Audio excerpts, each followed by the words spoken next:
It is what it is. Hey, I saw the results. I still woke up and chased. I'm hungry for this. I'm hungry for this. I want the world and everything in it. I just told my girl I love her, say she loving me, but she mad at me, so she spell it L-U-V. Living lavishly, walk around in double C. Got no salary, everything I kill I eat. They all doubted me, till they see me on the screen. They all proud of me, same people that ain't believe. Burning calories, running shit up with my team. Say your majesty, know I'm living like a king. About 25 a day, that's just my daily schedule. Ain't about who doing better, cause we gon' win together. I hit another level, I had to apply the pressure. What's good, YouTube? What's good, YouTube? We back again with another episode of No Middleman Podcast. It's season 1, episode 21. Forgot to put it on the actual thumbnail, but it's season 1, episode 21. Got my people here with me. We got our girl to the top left, Soft Rain. How you doing, ma'am? Hey. And then we got your favorite uncle at the bottom, Uncle Plug from Uncle Plug TV. What's good, my guy? One love, baby. One love. One love. Just Everything is grand. Labor Day. yeah. Labor Day. Labor Day. Did anybody do any labor today? No. Maybe labor breathing in my nap. Yeah, everybody over here had a late night last night, man. We brought that bonus episode. Then we talked a little bit behind scenes for a minute. So everybody riding on a little low sleep, but it's good. It's good we here. Oh, yeah. As Soft Rain said, welcome. While you're here, make sure you tap that like button, drop a comment in the chat. Subscribe. Do not miss our next live. Let's go. Don't forget to share. Again, we got a good one for y'all today. We got a good one. Last night was a good one, but I think this one was top last night's episode. We got a lot to talk about today.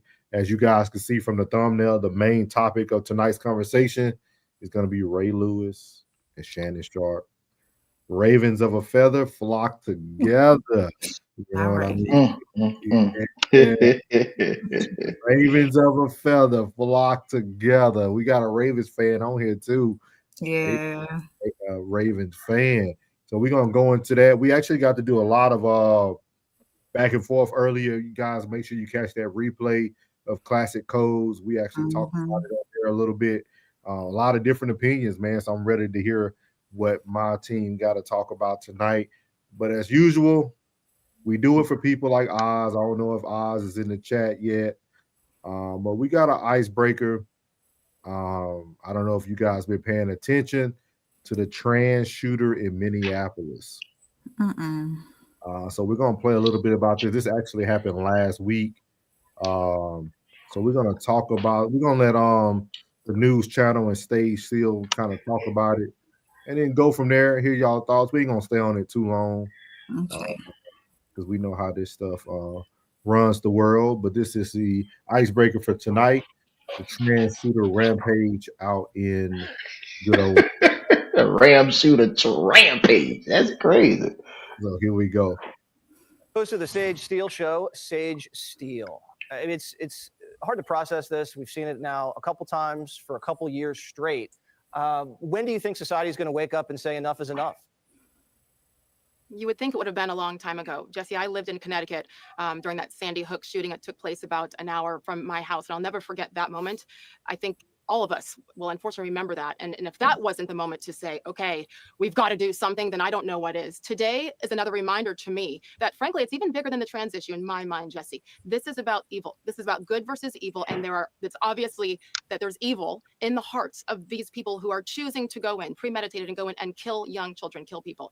Aside from that, it's mental health, right? Anybody who wants to go do something like this has issues, has problems. And there's no way those problems just surfaced today before the shooting. We saw the videos online. I forced myself to watch the 11-minute clip that was put out on X. And when you see him fumbling through dozens and dozens of bullets and guns and magazines, and of course, the letter that he wrote, mental health issues that the adults in the room, whether it's mothers, fathers, siblings, teachers, employers, have chosen to ignore for many reasons probably, but I would say, number one, because of the fear that's been instilled in them to have these conversations with these kids. Obviously, the trans issue, to me, is a mental health issue as well. All these things combined have led to another terrible day like today, but it is rooted in evil. Yeah, I saw the devil when I watched this video. I've never Yeah. seen a more despicable human being watching this video. He's caressing bullets. The things that he talks about are just grotesque, and the kind of glee, the giggling, is diabolical. And the fact that this guy was cruising through life, he has parents, he may have colleagues, he has neighbors. No one noticed that the devil was living right next door. That's insane to be. Where are we here? Yeah. And again, I go back to 2012 because as soon as this happened today, I thought of the shooter there, Adam Lanza, who ended up, if you recall, he killed his mother before he went over to Sandy Hook School and shot up all those kids and took those innocent lives. And he had a long history of mental health issues. The mother had an affinity for guns and legally had all of them, but she kept them out knowing that her son had these mental health issues. So it does start at home. It does start with the parents and anybody else who notices it. As heartbreaking as it is to be a whistleblower on a loved one, don't we have an obligation to do that? Not just for you and your family, but for everybody in society.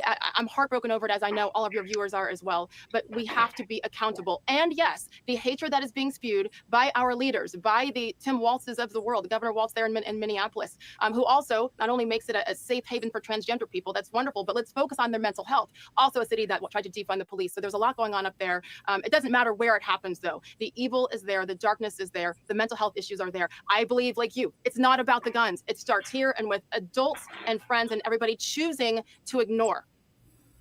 So as you see there, Stage Steel put it very eloquently. But what are your guys' thoughts on the situation that happened in Minneapolis? We had the trans shooter actually went back to his Catholic school that he once attended, and also his mother used to work at the school as well. His mother and father, just to give y'all a little background, were no longer married. He was living outside of the home, but they did find some of the like vests and all that stuff at the father's home. So, what are your guys' thoughts on this issue? When are we going to take accountability and responsibility for how our offspring mental issues are not taken care of? I think it goes back to the parents. If the parents know that their children are dealing with mental difficulties and could be somewhat off, then something's got to give. And my thing is too, how did he get access to all the ammunition and the guns and whatnot? Yeah, where did they be getting all this ammo? Where they be getting these guns from? The guns from? Did he legally purchase them, or did he get them from the house, or what? I don't know the background to his story. So let me ask you guys a question coming from like the mental health world. When I was in the military, when people were trying to do like any like transgender surgeries or things of that nature, they had to come through mental health to get like a mental health assessment to make sure like they were stable, they knew what decision they were making, blah, blah, blah. Do you guys feel that once a person makes a transition, they shouldn't be allowed to purchase firearms? I would think so, because that seemed like a mental issue to me. yeah, That's a mental issue. You just, absolutely. I mean, to wake up just feeling like you're not you is a mental issue. And I mean, I don't understand where they getting these guns. Like, even if I see somebody come in and they're in that condition, and they're like, "Yo, what's up? What's up, Mo? What's up, Mo? How you doing, my man?"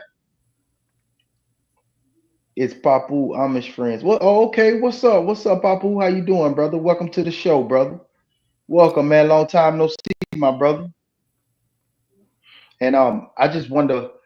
You right. Like, should they sell it to him? No, they should not sell it to him. Straight up.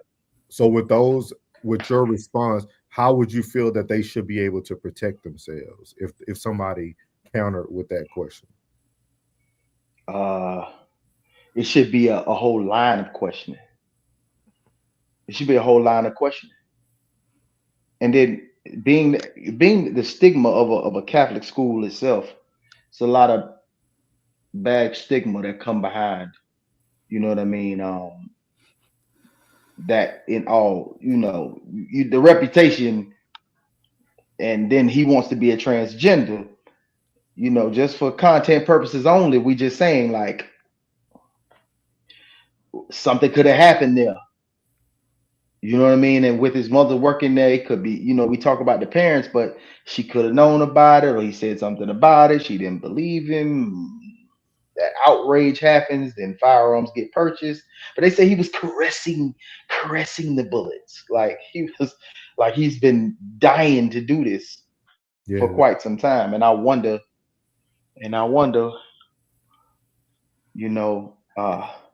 what's going on. I don't know. I can't call that one though. How do you even get to that?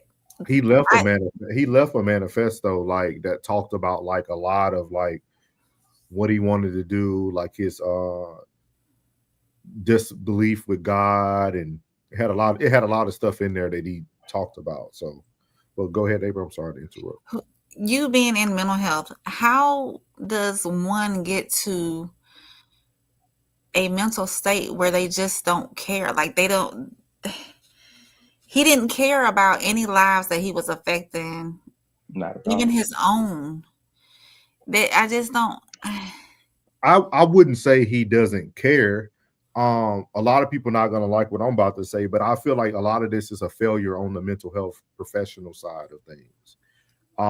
We have gotten to a point where we're providing services, but we're not providing solutions. If that makes sense, you know what I mean? Like we have to get to a point where, okay, mental health is popular now, right? But now we need to get to a point of mental health also needs to be a reality. Yeah. We need to be able to provide someone a diagnosis, but also let them know like, hey, you can't no longer serve in this military. Hey, we don't think that you purchasing firearms is okay. Hey, like we need to start going down a checklist of things that, hey, if this is the route you're going to go, these are some of the precautions that we feel that needs to be put into place. I feel that we get to a point where we just throwing meds into people. We just drugging people up for content purposes only. We know big pharma moves the world. So I mean, at the end of the day, we have to get to a point where it's not just providing a service, but we need to provide a service with solutions. Yeah, you're right. And I feel mental health doesn't have a lot of solutions. We give you material. 333 was a classic. We give you material. We give you homework. We give you assignments to work on. With that being said, yeah, we're giving you tools that you can put in your toolbox, but we also have to start equipping people for real life, like real life, for sure. So I would say that mental health has to really pick up on certain areas. I feel like we can't just always we can't tell somebody you have a mental health disorder that falls into like bipolar or personality disorders, and then also say, hey, okay, but go get your reassignment surgery, and we're gonna give you a weapon and put you on the front lines tomorrow. You know what I mean? Like those two things don't make sense. So somewhere in the equation, we have to have some tough love. Hey, if this is the way you want to go, we will assist you, but after everything's done, your service with us is over. Hey, hey, once you get this, you can't purchase any firearms. You know what I mean? Yeah. It's gonna be on your driver's license that you chose to do this. Again, that safety of others, right? Like they put that stuff on there for service members. They put disabled veteran, they put PTSD, things of that nature on driver's license for the safeties of service members. So why not do the same thing for people who have mental health disorders? I think we need to learn how to identify these people and provide solutions. You know what I mean? If I feel like when we get to certain topics, we no longer want to provide solution. It's like, oh, we don't want to point the finger at this to let you know that it's wrong or that it's not correct. That's what I think. Pastor said, hey, this is the convo I like. Let's get. Oh yeah. Oh, yeah. It's one of those things, man. I seen it. Like, I'm no longer in the military, so it don't matter to me no more. Like when I was a recruiter back in 2013 until around 2017, we were literally told not to let people come in if they had any type of transgender thoughts, any type of certain ways that they, we would let them go through the process, but we knew they would fail at MEPS. Like there were documents out there. I kept a lot of my old recruiter like documents and memos we received, and then all of a sudden when numbers start hurting, we start taking whatever. Or because you got to think about the money that it costs for people to get reassignment surgery and then live for the rest of their life that way. You need hormones, you need all this medication that costs us billions of dollars. Yeah. So that's your taxpayer dollars paying for that, so, and then let's say if they stay in their whole career and they retire, you're still paying for that for the rest of their life as a taxpayer. For instance, you guys pay for my medical care. You know what I mean? Like I'm retired. I think we just got to have the hard conversations, and it's okay. This is what we go back to classes show about assessing and judgment, right? Right. It's okay to assess and provide a judgment. It's not meaning that we look at differently, but hey, if this is what's going to happen, we have to provide solutions that work. Solutions to it, yeah. So that's my opinion. And even with bariatric surgery, like getting a sleeve done, or a gastric bypass, or a D-switch done, you have to get a mental evaluation before they would even approve you for those surgeries. Me going, because I went through the process of, I haven't had the surgery, but went through the process of trying to get approved. Losing weight is mental too, so if you have to do that just to have a bariatric surgery, you got to do the process of a gender change too. That's way more mental to me than what a bariatric surgery would. And then, like pretty much like you just said, right? You got to go through all these hoops to go lose weight. So why not create hoops for people who want to get reassignment or change their gender? Hey, we'll let you do it, but for these next 2 years, we need you to be on your medication. We're going to check all these things before we do any surgeries. We're going to put all these precursors in front. Now, after 2 years or 24 months, after you have shown me that you're really dedicated to it, because sometimes people have these surgeries and then they regret it. Or then they try to have reversals and all that too. Yeah. So just things out there. I know we kind of got off on a tangent, but it comes down to solution based when it comes to this. And at the end of the day, it's still an active shooter. I'm big on, I think people should be armed in schools. I believe that wholeheartedly. I feel like teachers should be able to bear arms to protect students. That's my opinion. Yes, there should be some type of training and course that everybody has to go through, but there should be people on scene ready to go. And if y'all notice, they're starting to target one SRO for a whole school is not enough. Yeah. And prayers out to the family. There were 2 young kids that passed away from this. So prayers to the family out there. I'm not going to get into the political part about Welch or all that. That's not what we're here for today. But yeah, just wanted to have this conversation. It did happen. And do you have anything plugged before we move on? I don't want to stay on it too long. No. So, prayers to the families out there, man. Prayers to the family. All right. So as you guys can see, we're talking about solutions. So hopefully we can come up with some solutions for these next 2 gentlemen. There's going to be 2 videos that I actually play. This first one's going to be Shannon Sharpe on his nightcap show with Ocho. I'm going to play a little bit of this, and then we're going to go over to the Ray Lewis conversation. So this is Shannon Sharpe being called out by Ray Lewis, but we're going to hear Shannon Sharpe first, and then I want to really dive deep into this. Not realizing who you play week 1 on Thursday. So when the game come Thursday, and I can't wait to Thursday night show, because if the goddamn Eagles run their ass up and down the goddamn field against the Cowboys, Jerry again then put his foot in his goddamn mouth. My thing is, Ocho, I don't really see the need. If we break up, I don't need to say anything negative about you. Yeah, never will. Ever. Because I didn't say that. All those things that I'm saying about you now, you were those exact same thing when I was walking around arm in arm and we key and showing up to events together. You were all those things. You didn't do anything that caused us to break up that you weren't doing when we were together. It seems to me, whatever Jerry's saying about Micah now, did he just get that way in the offseason, or had he been like that since you got him? Now, pretty soon, stuff's going to start coming out. Probably he missed meetings and he wasn't late to practice and he wasn't doing this. It's going to come out. Watch what I tell you now. You're going to watch what I tell you. And it's going to get there, y'all. They kind of segue into it. They just don't bring it up. Kind of slipped out because he said something about Jay-Z about showing up to meetings and all this and stuff like that. But it's some more stuff going to come out. Stuff. You never accept anything in a win you wouldn't in a loss. Yeah. And there are a lot of people that will accept as long as we winning. Well, if a guy missed meetings, if a guy missed practice and you winning, if you start to lose, why is it a problem? You accepted it when you was winning.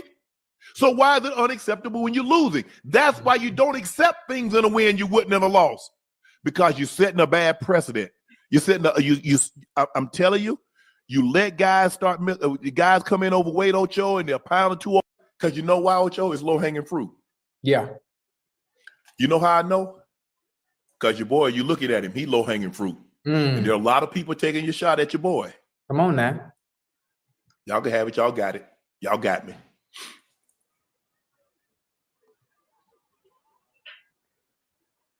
It's all right. Yeah. It's okay. It's okay. We're going to be all right, Ocho. Yeah. Now, Tribute say we're going to be all right. Yeah, I could have told you that. I could have told you that. I've been telling you that. Yeah.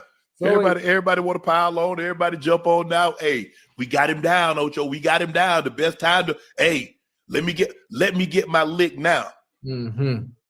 Everybody want to get a lick now because when your boy was doing good, you hear a lot of people that have a whole lot to say. Everybody got something to say. So now we're going to transition over to Ray Lewis so that you guys can understand the reference point of what Shannon Sharpe is speaking on. This is Ray Lewis calling out Shannon Sharpe. So we're going to play a little bit of this. Let's see here. On Pat Bet David show. Shannon Sharpe, did you think he was one day going to be a good TV guy personality? Yeah. So you knew he was made for TV? Yeah. And would he say he's going to do it? Yes, he had already started prepping. How much before he retired did he come? He'd been started. Oh, so he's known he's going to be doing that. Yeah. So you're not surprised by the success he's having with his podcast and TV and him and Skip and Stephen A, all that stuff? No, I'm not surprised. I'm shocked at his content. I wouldn't, in a million years, the things that Shannon has said now or did now, I would never believe that Shannon would say or do any of this. Like what? Simply, I take drinking. Shannon, in my entire career, I've never saw Shannon with a drink. Ever. Like it was against the law, right? Because he had some stuff in his family that he didn't want to follow that. And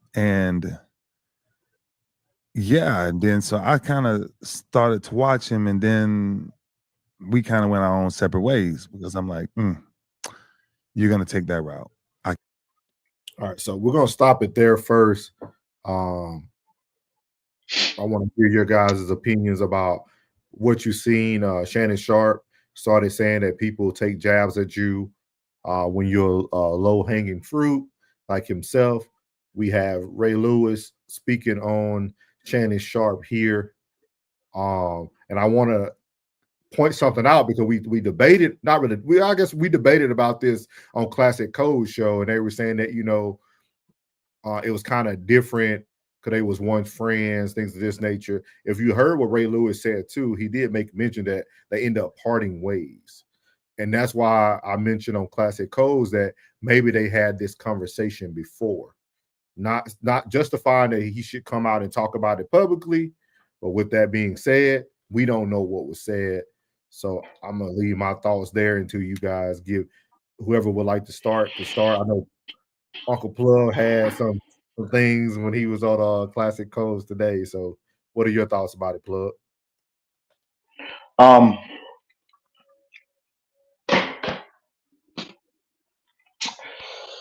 First and foremost, I want to say, man, Ocho's solid, bro. Ocho is solid. That's what I value. Real friendship. He's solid to a fault. He to a fault? I don't think so. I'll tell you why. Because bruh made a mistake. Yeah, he up bad.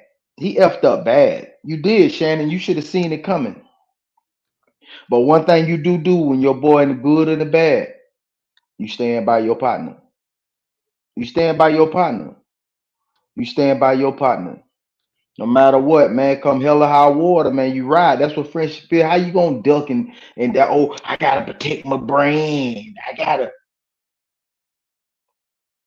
Man, the real one's gonna ride, man. Let everybody that was falsified, let them fake off. Let them fall off. It's all good. While you was up, really ain't nobody to celebrate you but your fans. These people that's in this podcast space is your colleagues in a sense, but they're not your friends. They're not your fans. They're not the ones who are your supporters. They're not supposed to be. If this supposed to be, some people look at this as a competitive space, and some people look at this as a collaborative space. Most people are competitive. They're competitive. They're trying to up one. They're trying to be up on one. And seeing that everybody was trying, like he set a milestone in a bar that was extremely high with that Cat Williams interview. But don't nobody get it twisted, because he was still doing millions before Cat Williams. He was doing millions.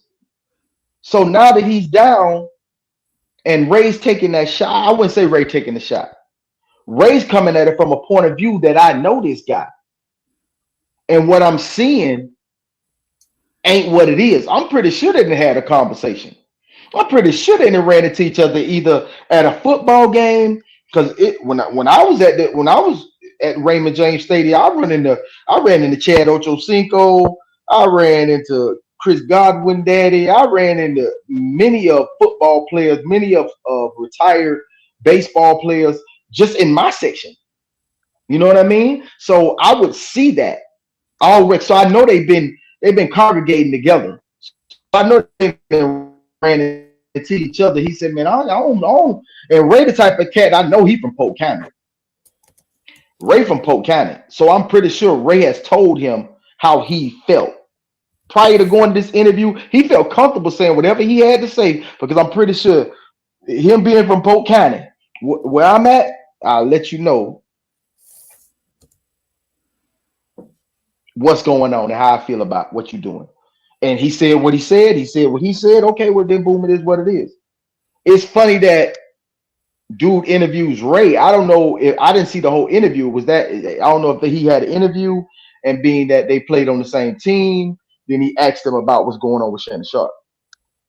You know, but I don't think I don't know what Ray has going on right now that would bring him to a panel right now. I don't know if he has a book coming out, or he's out, you know, he's got a program going on, or he's doing this or that, or whatever the case may be. I don't know why Ray is even there, but I'm pretty sure he's there for a reason, and he didn't just come there just to speak on Shannon. That was probably just a part of the situation. But I don't know. I'm trying to see what classic mean. You said Ray doesn't know Shannon. He knew Shannon. Ray doesn't know Shannon. He knew Shannon. They were teammates years. I think what he's saying, like, he probably knew Shannon, the football player, but didn't know Shannon, the person. Well, it looks like Shannon, the person, changed a lot from Shannon. Yeah. From the Shannon, the person that he displayed to Ray Lewis. You know, he didn't drink. Right. He even talked about that stuff with his brother, you know. So right. It's not like he's saying any lies. Yeah. He didn't know him to be on this type of time, smoking, drinking, whatever the case may be. He didn't know him in that facet. He didn't know him like that. So I can understand that. I can understand that. You know what I mean? If some people do pivot, but at the end of the day, it's like that's not the man that he knew. So he's explaining like the way he's explaining it to me in that interview, as if he had this conversation with him, letting him know like I ain't know Shannon to be like this one. I'm saying Shannon has changed, and Ray doesn't know this version of Shannon. Well, Right. when you like what I said on your show, bro, in the comments, when you step into a realm that you're unaware of, you're bound to make mistakes. You bound to make mistakes. And when you have, well, I would say to the heights that he grew to, he probably was comfortable in the undisputed realm, being on repeat. You coming in and out, so we didn't hear a bunch of what you. We heard we heard you at the Ram part. Start from there, because like you went out. Okay, so when you're dealing with, when you're stepping into different realms, you're gonna make mistakes. When you're stepping into different realms, you're gonna make mistakes. That's just a part of the game. You know, when you and out here it's spiritual warfare. You know, when you see that you was doing this, if you was on the wrong side of things and you start to pray and understand that God is in control of your life, you're gonna start to move in that facet. You're gonna start to move in that facet toward the light. Now, if you've been doing something this way and then you started to lean a little bit this way out of the realm, now you're starting to get some success in that realm, you'll go farther from that light into that darkness and won't even recognize which direction you're going. You won't understand what direction you're going until that was that wake-up call for bro. It was that wake-up call. It was a wake-up call. Sometimes you got to get slapped, you got to get body slammed in this game so God can get you back on point and say, hey, listen, you stepping a little bit too far. You one of them ones. Your voice is very, you know what I mean? Like I knew Shannon from a football player. So so his impact on me, and I'm probably a lot of people in my age bracket who would play with him on, you know, on the first Maddens when he was a Denver Bronco, like his impact is a little different to me than it would be somebody a little younger than me. Yeah. They might know Shannon in the later years of his career going into broadcasting and podcasting. But I've known him before that. And I'm talking about Shannon was the tight end that I was looking at when I played in high school. Was like he was the one, the tight end that was working out with the linebackers. Yeah. Shannon was always like, they look at Shannon, boy, Shannon in shape. Shannon always been in shape. Shannon always been a specimen from the beginning. Like he and his big brother was one of my favorite players, even though I ain't a Green Bay Packer fan, but he was one of my favorite players. Shut Sterling was like that. One of the best in the league, one of the best at his position for real. So I don't know, man. It's tough. It's tough when you stepping into a different realm, bro, and you don't really understand where you're going, bro. It's tough. It'll get you. I'll tell you, devil will get you every time. What you think, April? Well, the key phrase that he said is when he saw Shannon drinking and doing different things that they had to pull away from each other. So he separated himself from Shannon because he saw these changes in Shannon that he wasn't used to or knowing how Shannon was. So I believe Ray Lewis, he probably pulled back from Shannon more than Shannon pulling back from him. So do you feel like what Ray Lewis did was wrong on this podcast? It wasn't for him to be doing that. It's like airing somebody's dirty laundry. To me, that's how I feel. So this is what I say this part. I said a lot in the chat, but this is one of the things that people have to understand. Because we keep talking about, you know, realms and spiritual. What you put out is what you receive. Shannon Sharpe whole platform is exactly what Ray Lewis is doing today. Everybody gets to come on his show and air out whoever they want. Yeah. And So we you just- will Yeah. and we will praise everybody that comes on his show, including Pat Williams. We will praise it. And we'll try to put all these different parameters on exposing and no, people come on Shannon Sharpe's platform to put out dirty laundry on other people. That's why his show is popping the way it is.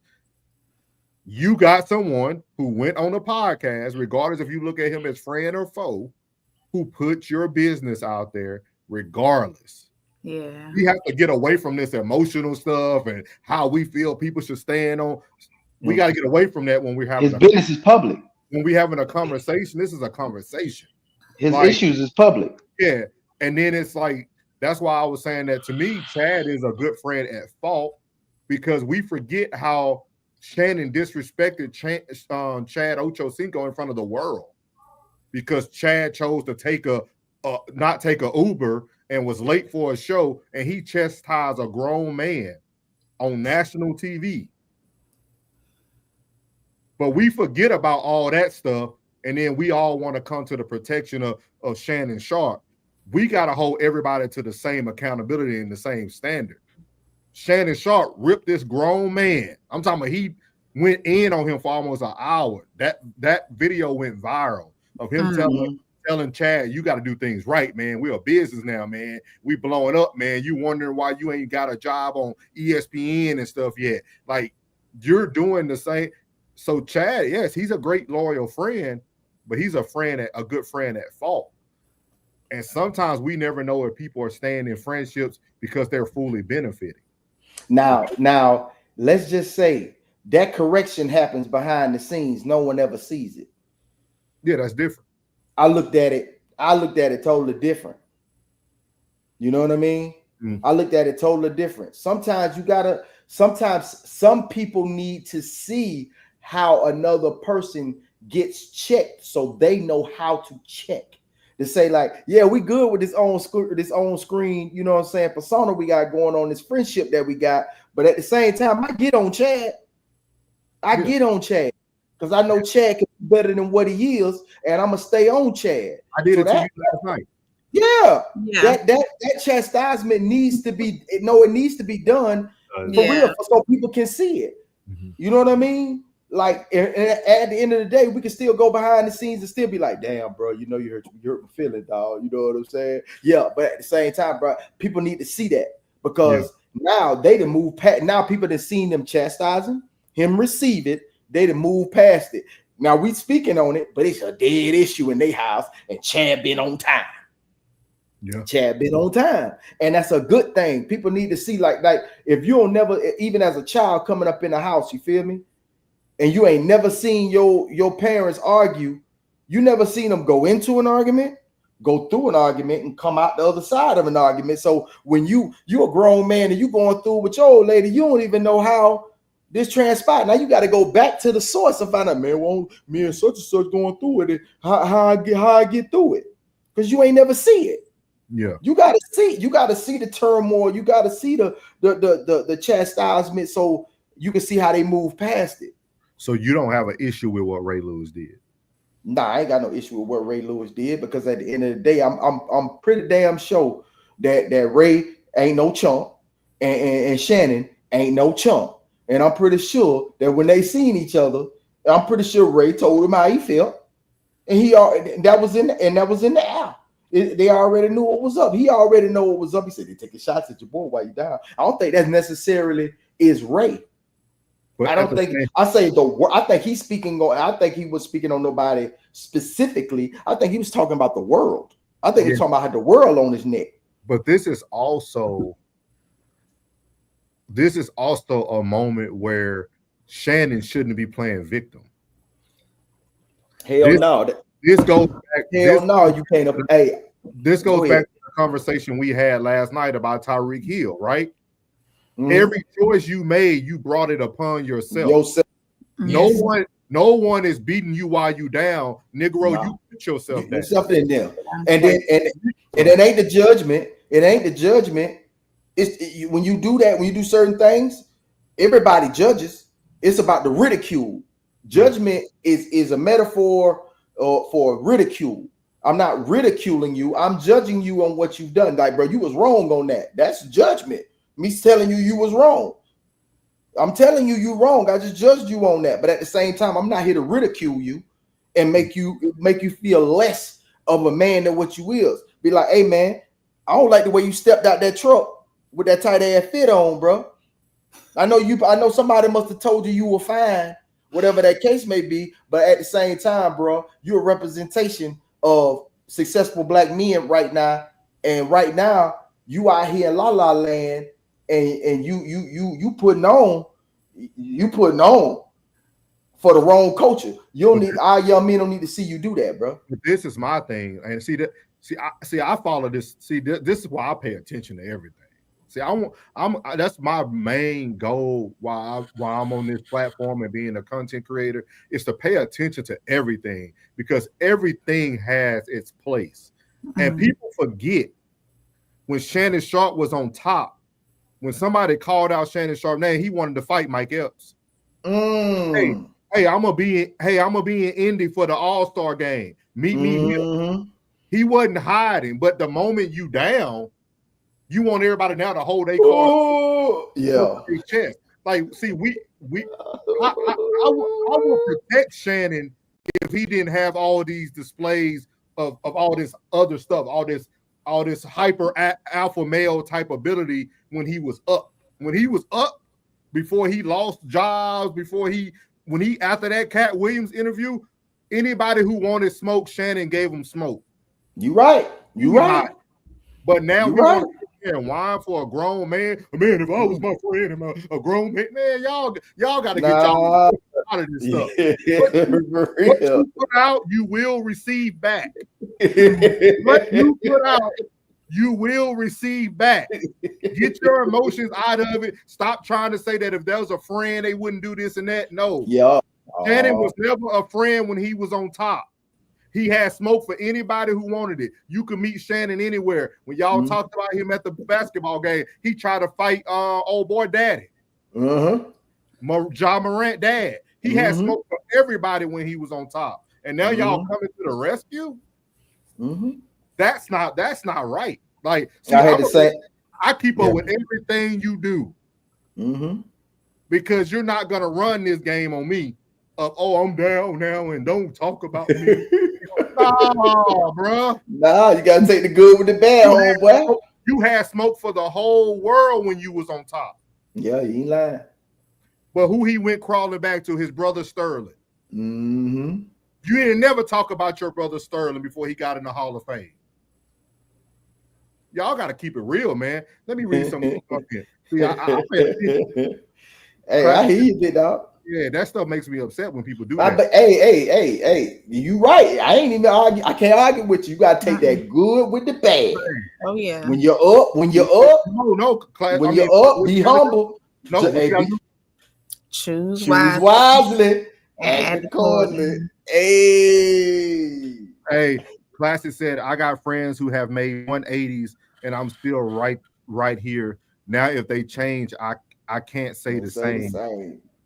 Ted said, yeah, that's true. I did forget about how he disrespected. Oh yeah, y'all remember everything. Now y'all were going hard. No, I didn't see disrespect, bro. I didn't see disrespect, we ain't bro. We ain't talking about you, Plug. You didn't see it as disrespect. I seen it as disrespect. But look, hey, men. Let me take. It's the way he went at it with Chad. He knew Chad always had this routine of riding with fans from airports. Chad been doing that since he was in the NFL. Yeah. You have that initial talk with him off the camera. Now let's go back. I'm pretty sure. Hold on 1 second. All right. I'm gonna read this comic. I don't want to get too far behind. He said, okay, that Classic said a person can get on the platform and say what they want. That is true. However, if they already spoken in private and choose to air me out, when I see you, toss me those 16 hours. And you choose. Ted said it's also about the relationship. Maybe Chad and Shannon have the big bro type relationship. Of course. 3 ways to handle conflict. conversation, separation, and confrontation. Or confrontation. If I'm Shannon, I'm choosing distance. But if we at the same place at the same time, furniture is moving. Move that furniture. Shannon ain't a victim at all. He allowed it to happen. Yep, big fact. Oh yeah, all the way around. And then men must be men. I want to hit that in a second too. After I let plug. He said disrespect and correction aren't always the same. Shannon offered Chad correction. Ray was disrespectful. If Shannon, I'm breathing smoke. Ted said Shannon ain't the same person Ray knew. They also seem to have different goals. Welcome in. Dre Skywalker said, I swear, I don't know how I don't know what the conversation is, but Miss Rain has my attention. Lord have mercy. All right. Have in, Dre. Hey. Dre. You can't cook okra, though. So as long as you don't want okra, you good. It's never fun when the rabbit got the gun. Big facts, Ted. Ted said, if I have a co-host, I wouldn't have brought it on air. That's why I thought of it as disrespect. It would have been. I agree with you there. We agree in there, Ted.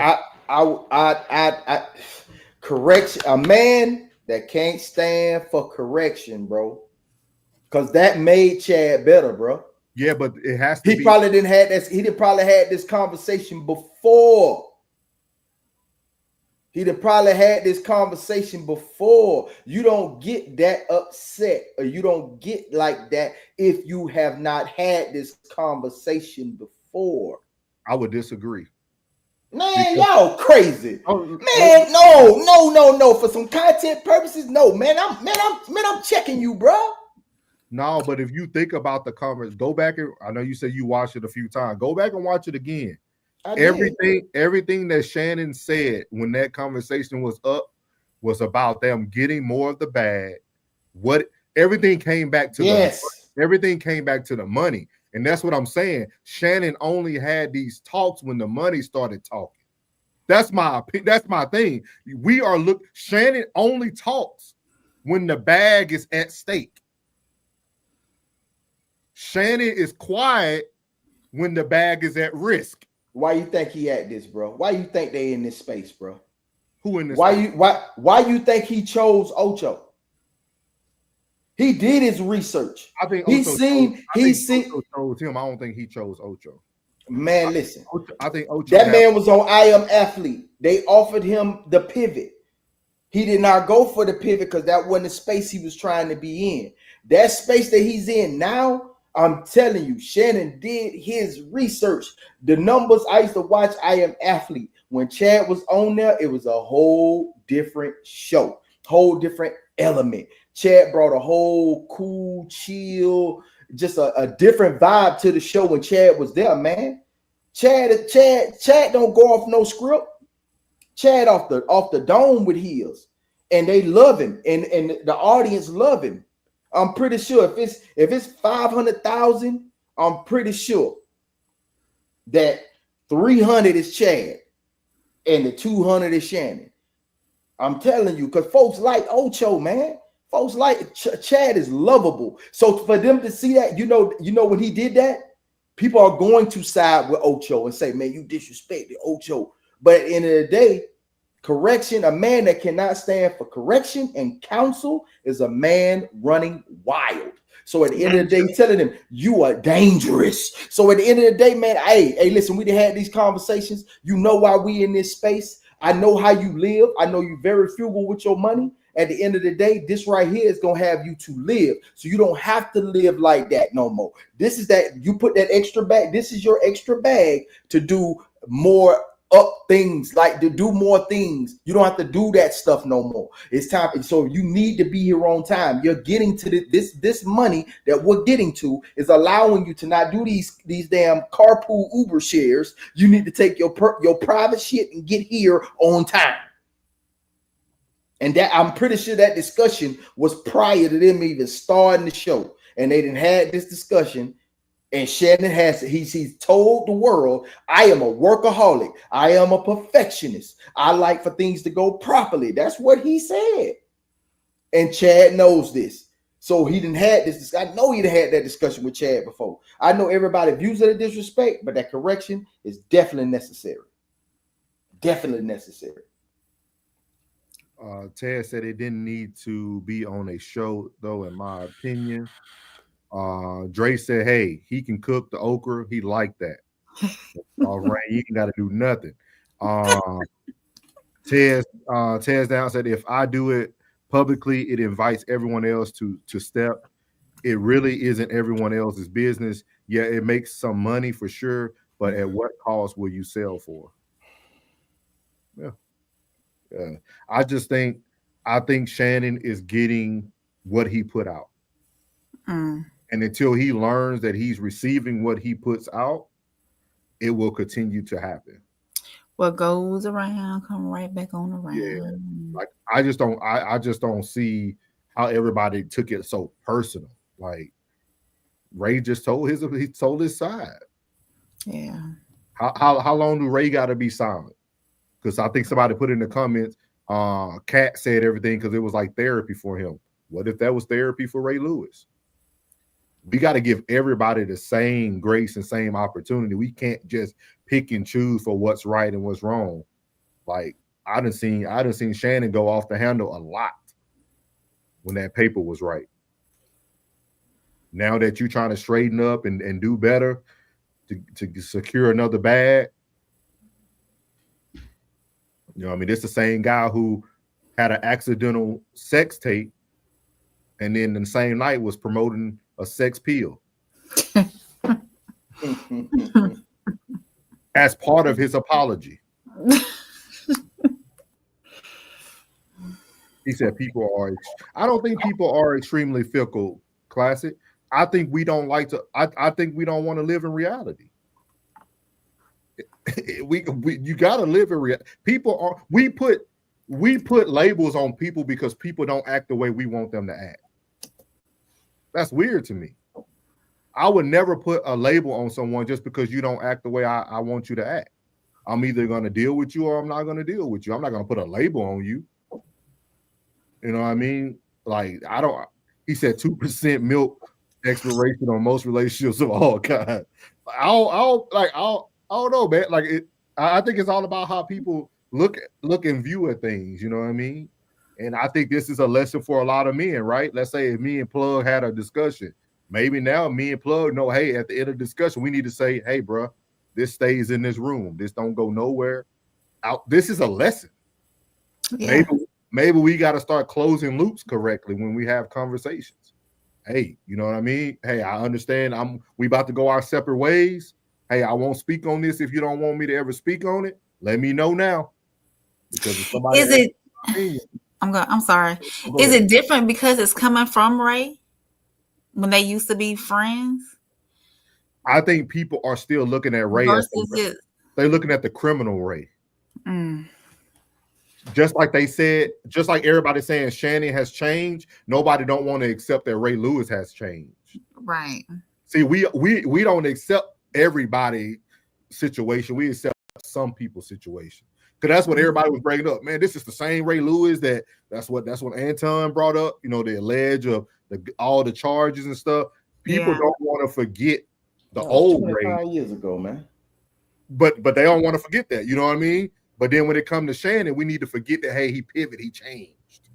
Right. You know, but as a friend, if me and Plug are good friends and Plug told me, man, I'm never gonna drink, man, because of X, Y, and Z, and I see my homeboy start taking a drink, I need to sit down and talk with him.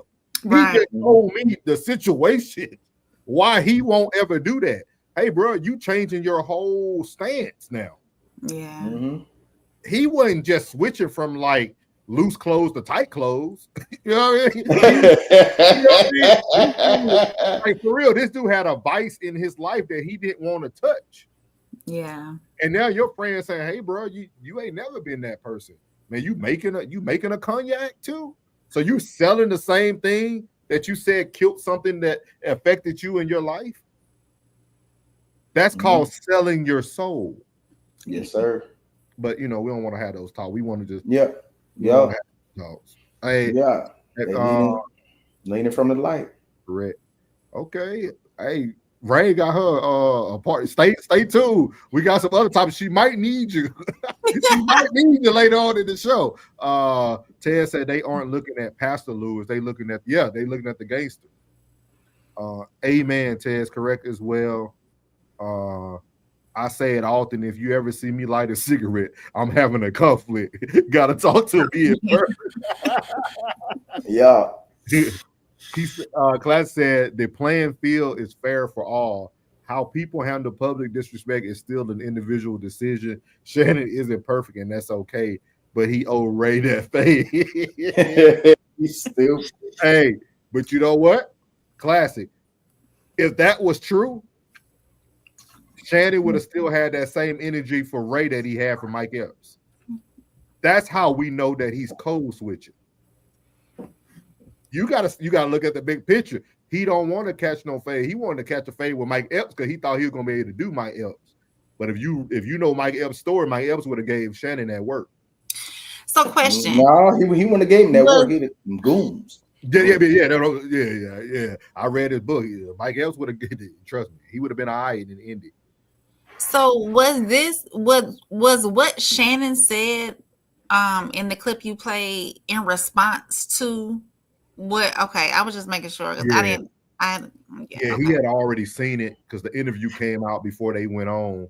Okay. If you notice, he was looking at his phone throughout too. I'm sure a lot of people probably was sending him DMs. All that stuff too. But yeah. But yeah, I just thought it was a good topic, man. It's good to see we don't supposed to agree on everything. Of course not. I think it's one of those things. I think, hey, let's see how Shannon moves from here on out, and maybe us as a community should hold him more and more accountable for everything he put out. Yeah, have the same lenses on when he put out other content that don't match what y'all are talking about. Dre said, actually, it sounds like some PTO guys may be having crushes on each other after the fact. Huh? PTO guys, PTO. Elaborate, PTO. Dre. What's PTO, bro? I don't know what PTO means. Sounds like some PTO guy. The only PTO I know is paid time off. That's all. Paid time off. Y'all got anything? That was a good one right there. Good. It was. Yeah. Right there. Y'all have anything else for old Ray and Shay? Go Ravens. Go Ravens. You said go Ravens. He said parent teacher organization. Yeah, parent teacher. Pro guys, my bad. Oh, pro guys.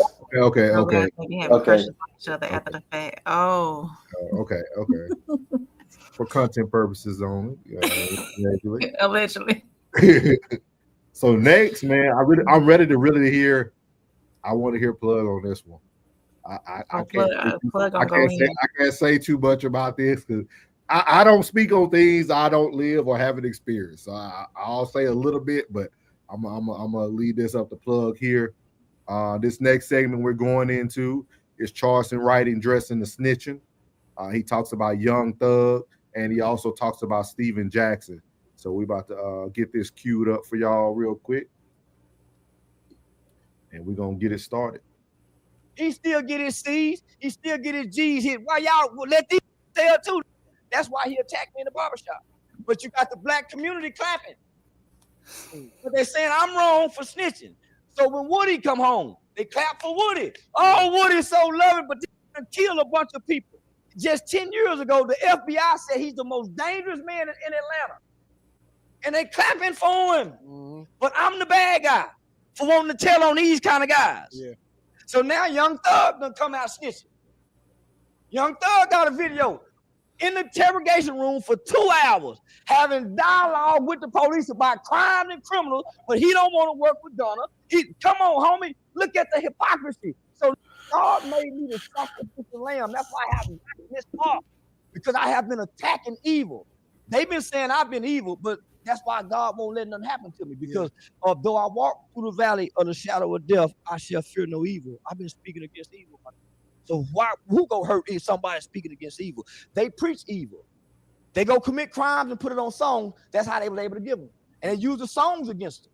So Boosie killed 9 people, went to trial for 5. Used a 16-year-old to kill 5 people, and this kid didn't make over $50,000. He paid $2,000 per hit. And people saying God on his side. You're not when he got a 15-year-old doing life in prison. And by the way, I helped work on that law to try to get this kid out. It's called JLY, juvenile life without parole. I went to Washington, D.C. over 4 or 5 times. We got it abolished, but you know what? They didn't make it retroactive for the boy Boosie used. So I want to break this down into some parts because he go with detail. How do you guys feel about that when you hear we hear Boosie music and then you hear true stories about things that really going on, which I'm sure that we all ain't naive to. With that being said, first, I got 2 questions for y'all. First, do you believe in snitching? And 2, how do you guys feel about knowing that Boosie has made millions while there's a young man in prison given life since he was like 15 years old? Go ahead, Plug. What was the first question? What do I what? The first one, do you believe in snitching? No. Absolutely not. But at the same time, who the you going with? Who you going to commit this crime with? Who you going to serve with? Who you going to hit the lick with? Who you going to do this with? What qualifies this young man that's standing next to you? He might be good to go get something to eat with. He might be good to go catch a drink with. He might be cool to sit in the hood and parlay and crack jokes and catch a couple of stings, while you're doing your thing, whatever the case may be. But you don't know, buddy. You don't know, buddy. Because if you knew, buddy, you would know that he wouldn't be in that position anyway. I always say, if you gonna do it by your motherfucking self. Because you shouldn't tell on you. But it seems like these young men be telling on their damn self. I never heard of this. This is the weirdest space I've ever seen in my life.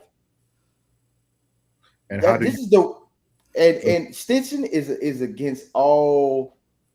It's against everything. It's against everything. But I tell you this here.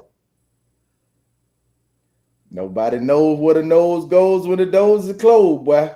So you don't know what going on behind that. You understand? You got to know who you standing with. You got to know who you falling with. You got to know who you winning with, and you got to know who you losing with. Yeah. You gotta know. You gotta know. So I can't blame Buddy. That's your fault. That'll be my fault. That'll be his fault. Because you don't know him like that. You might think you know him like that, but you don't know him like that. You don't know Buddy like that to go hit no lick with. It's crazy how most of these people give away blind trust when they life on the line. They give away, it's the lightest trust. It's like you'll sit there and set a drink down and be looking over your shoulder 37 times to make sure that nobody put none in your drink. But you'll jump in the car with pistols and rifles and ARs that go hit a lick and don't even be on the same mentality. You about to put your whole life on the line. You about to put your health on the line watching this drink. You might pass out somewhere. Somebody might take your manhood from you. But you finna put your whole life on the line, just jumping in the car with all these switches and whatnot to ride with somebody. You ain't never did this before. Yeah. They actually set us up in the military to go to war with somebody that we don't know. Yeah. I've actually had bumps and fights in the club, and Buddy wouldn't even lift a finger to fight in the club.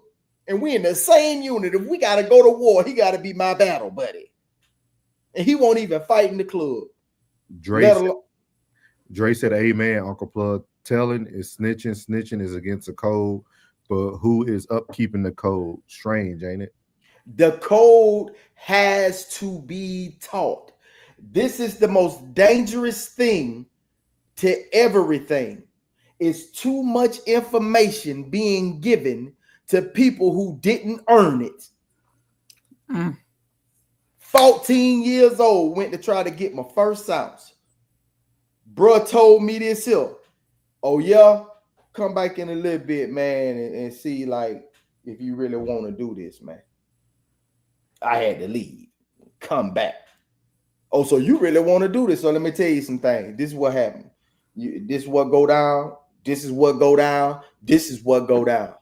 This, that, and the third. Blah, blah, blah. I don't want to hear none of that. If this go this way, I'm doing this to you. If this go this way, I'm doing this to you. I knew everything that was supposed to go down before I took that thing from it. Everybody else, they just, here you go, dog. Go do it. Make you some money, dog.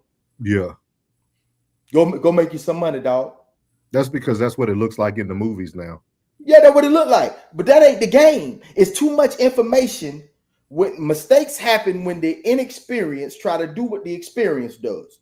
Mm-hmm. You don't know what you doing. You done gave him that whole thing. You ain't tell him how to psych it up. He don't know what a nick is. He don't know what a dime is. He don't know what a quad is. You gotta get the game. The game is missing. You're in the game, but you haven't been properly coached. You ain't been properly trained. And it's crazy that you say that, Plug, because so when I grew up in the 80s, but then you go into the early 90s, like I remember game members would tell us, "Hey, go in the house." Hey, yeah. Like literally, like they would tell you, like, "Hey, this ain't what you want to do." Like right. nobody that we were associated with that chose to live that alternative life ever promoted that to be what you wanted to do. Because he's seen you, bro. He's seen you when you walk past and you had both your hands on your book bag and your head was down when you was walking past it. He didn't see you. You ain't never made no eye contact. You ain't never made a man move since you've been walking by here. Now you want to, not on a random Tuesday, you want to walk out here and say you want to be a part of this. You ain't showed him nothing. You ain't walked by with your head up, looked everybody in the eye, said, "What's up, y'all? What's up, man? Oh, that boy, that might be ready." You ain't showed him no sign. You ain't showed him no sign that you was ready for this warfare out here.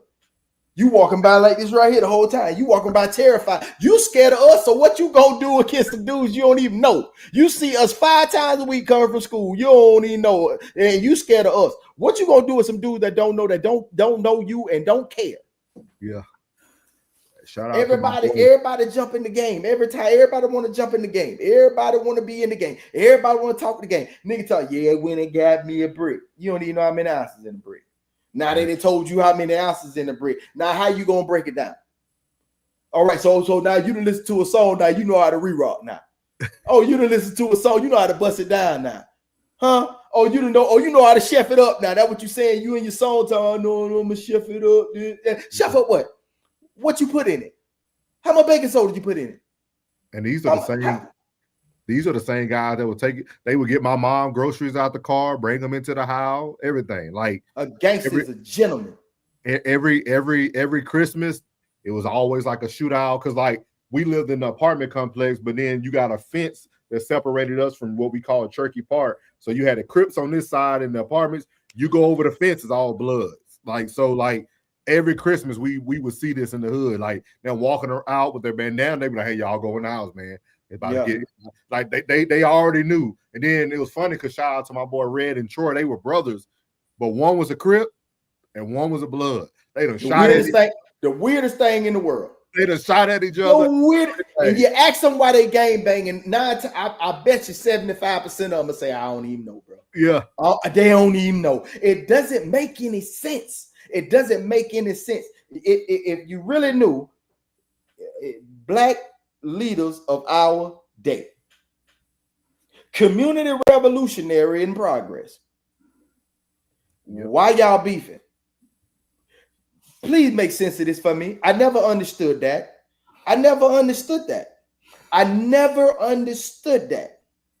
I never understood black leaders of our day.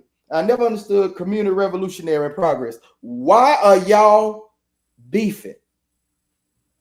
That is the weirdest thing in the world. Y'all got to bring this to the square, and y'all got to make it make sense to the public. And if you can't make it make sense, and don't tell me about such and such and died and such got killed and this side killed this side, y'all got to bring it to the square and say, why are y'all beefing? Because if we get back to the foundation of everything and why it was laid and why it was here, everything that thrived from the Black Panther Party, everything that went into gangster disciple, first generation, second generation, third generation, let's go and get to the epitome of what we standing on and why are we beefing. Yeah.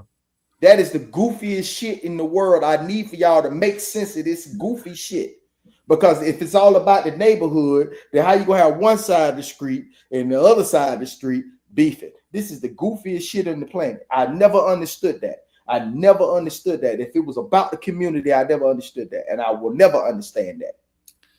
To me, gangbang is almost like segregation. It's goofy. I mean, racism. You know what I'm saying? The Bloods, the Crips. It's an extension. It's an extension of slavery. What I mean, we gonna mentally fuck y'all, so y'all just kill y'allself, and we ain't got to do it. We ain't got to do it.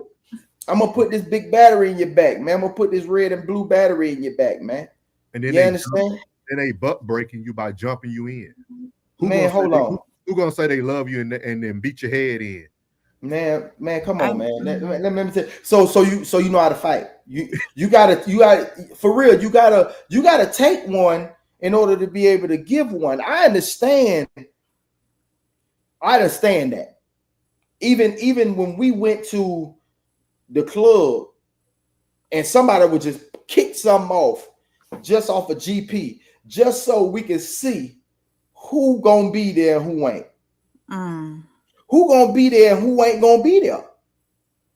And it really makes absolutely no sense. This game banging, it doesn't make any sense, man. Yeah. Because go ahead, Blood. Sorry. No, you good, brother. Go ahead. Let me read these things. We got some new people that just jumped in too. Skywalker said he gave you the game. Yeah, he talking about with Plug. Ted said the information exchange isn't transactional anymore. That's rampant in every industry now. Yeah. Skywalker said real recognize real. He knew and saw intellect, not destruction. So he sent your ass home.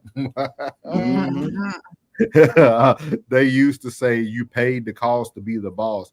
I don't know if that saying is true as it used to be. Ted said they were counseling. Yeah, they were counseling Christmas for sure. Skywalker said because their fam did it. The answer I heard the most. Yeah. Shout out to is that Nubian? Is that Nubian Emperor? No, Emperor. Good. What's good, man? Welcome to the chat, man.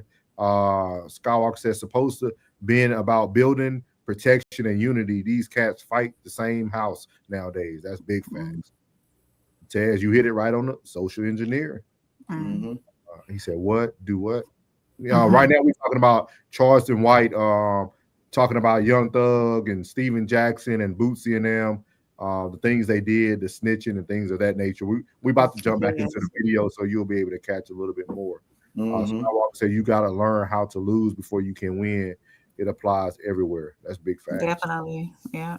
Let me play a little bit more of old Charleston. Why this is personal to me. I ain't got to explain that to y'all. Why he picking on Boosie? Because I fight to get Marlo Mike out. He'll die in there as a baby. He was 15 years old with 9 bodies. He went to go tell because he couldn't sleep at night. Boosie sleep good at night because he didn't pull the trigger. That baby can't sleep. Why you throwing your pool party? That baby had 9 bodies at 15 years old. And he committed them all. He had to get it out of his heart. My wife went to the police and told. Can't sleep at night. You done killed 9 people. You can't tell nobody about it. And you a baby? He was a baby. And y'all got more mercy for Boosie. And he still rap about what he being on death row. And he tried. He was in protective custody. Ask Eric Brown, who was in Angola with him. And look, he's solid. Big Boosie a hoe. That's why I want to get him in the boxing ring and on his diabetic jaw. He even said in the song, He a top 5. He done misled more juveniles in America than Tupac. Boosie should be sentenced to the higher end of the maximum sentencing guideline. You know why? Because he talked that street. Let's see if he can stand that street. Because his background take him to that USP he was talking about. They gonna go back when he ran away from home at 12 years old. See, I done been in federal court when they say, oh, you ran away at home at 12. At 13, I don't know what that's about. You pulled a gun out on somebody when you were 14. Oh, it was a BB gun, but that's still serious. I watched a federal judge walk from decisions he made when he was 12 to 24 and took him to 30 years. Let's see if Boosie can stand up under that. Let's see if Boosie can stand up under that. Take him to the high sentencing end of the guideline and see if this don't fold. He ain't been tested. That was just talking. That's been tested.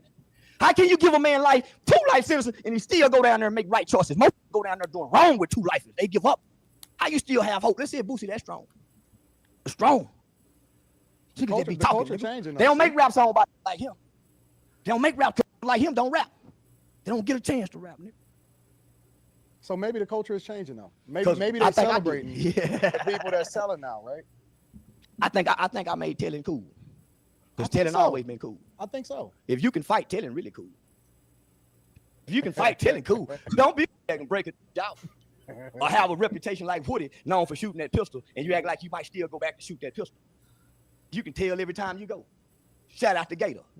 Been 3-4 times, nigga come back still. Shout out to that Gator from the north side. What about Steven Jackson, right? He's recently brought you up and he's been speaking on you. I don't know why he's been speaking on you. Steven's a wannabe, man. Yeah, what? He's a wannabe trying to be. Oh, see, you got in the black community, you got men and you got males. You got males that's adult that don't know how to be men. You got men and males. Then you got OG. Then you got street. Then you got juvenile delinquents. Then you got the YNs. You got square.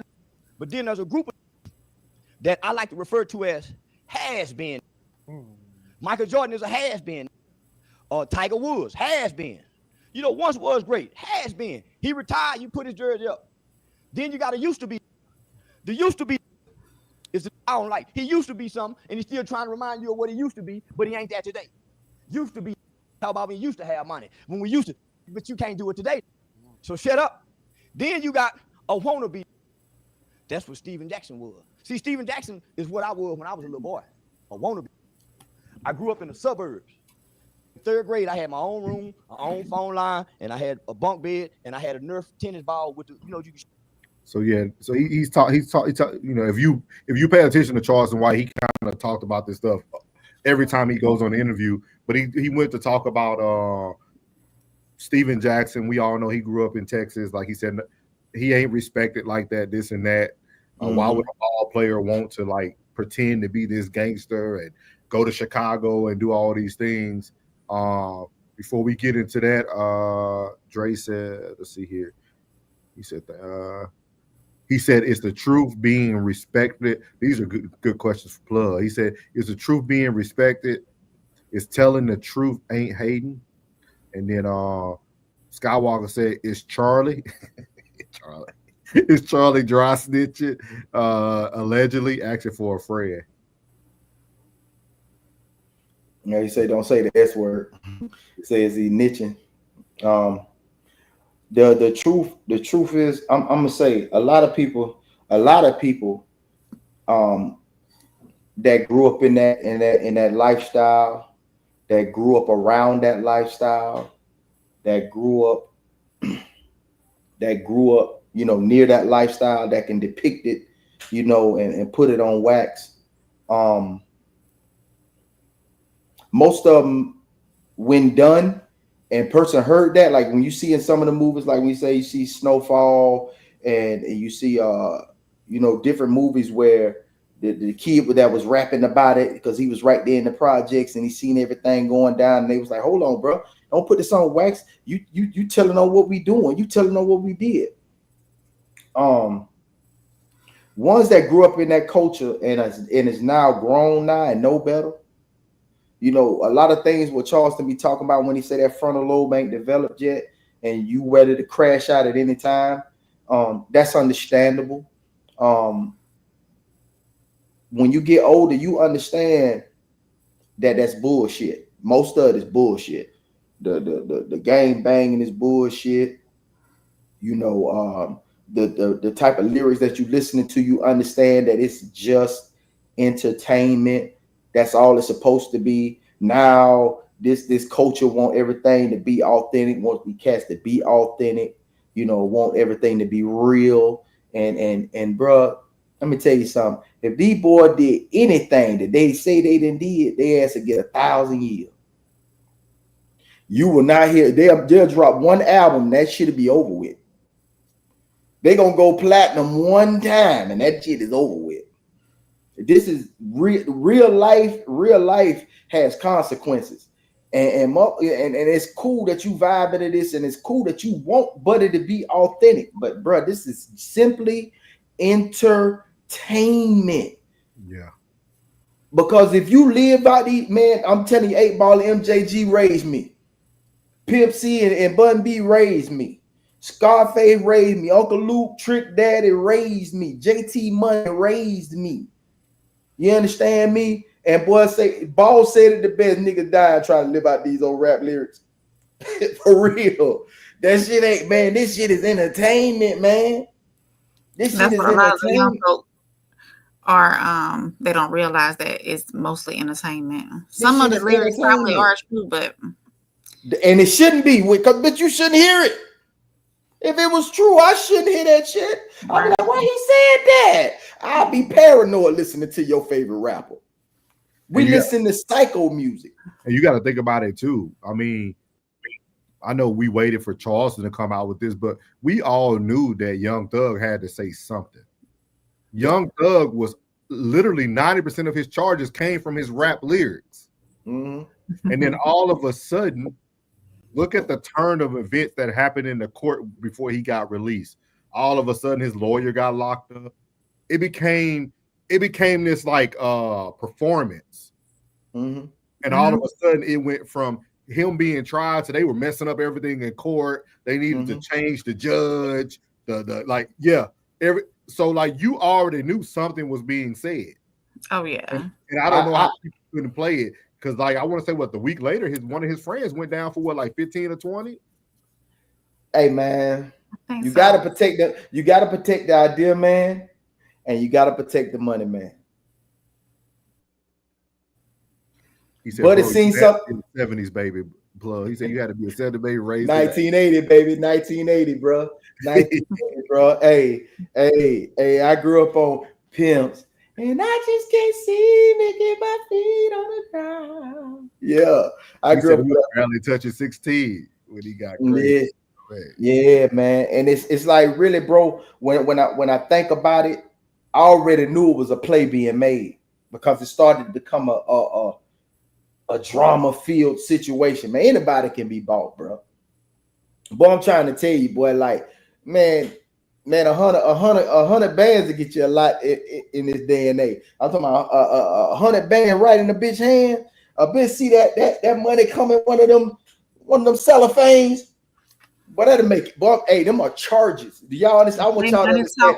BS walks. You understand me? Hey, like, listen, I want y'all to get. Hey, when we start dealing with this judicial system, man, we start getting on different little rounds or whatever. We start talking about different whatever.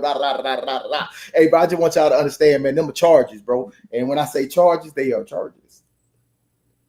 If you ever look down that line and you saw and then you see that charge, you see that statue on the side, there's a number.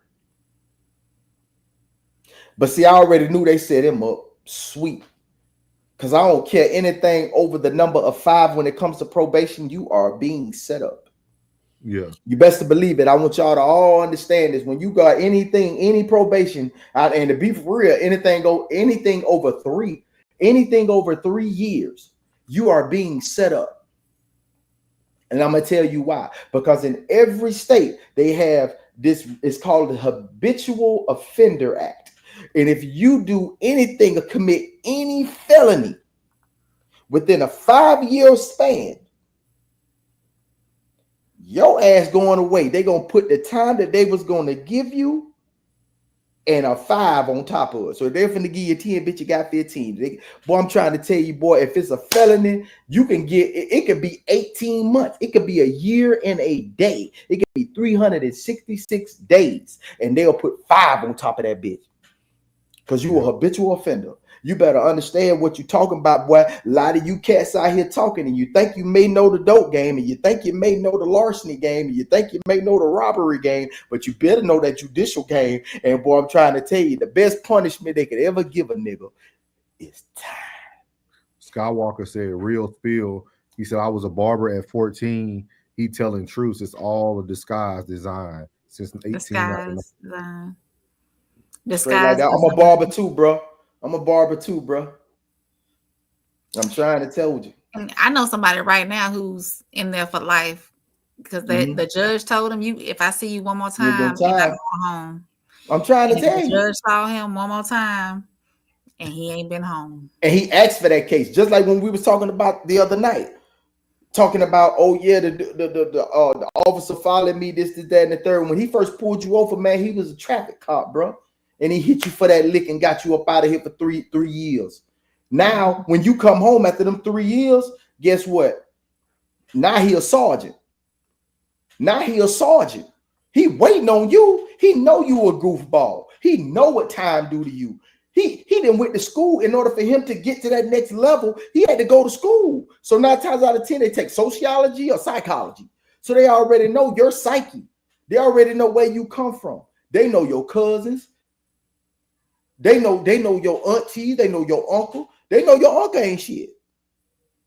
They know the nephew. They say, all right, I know the other 2 nephews. You that nephew that just like him.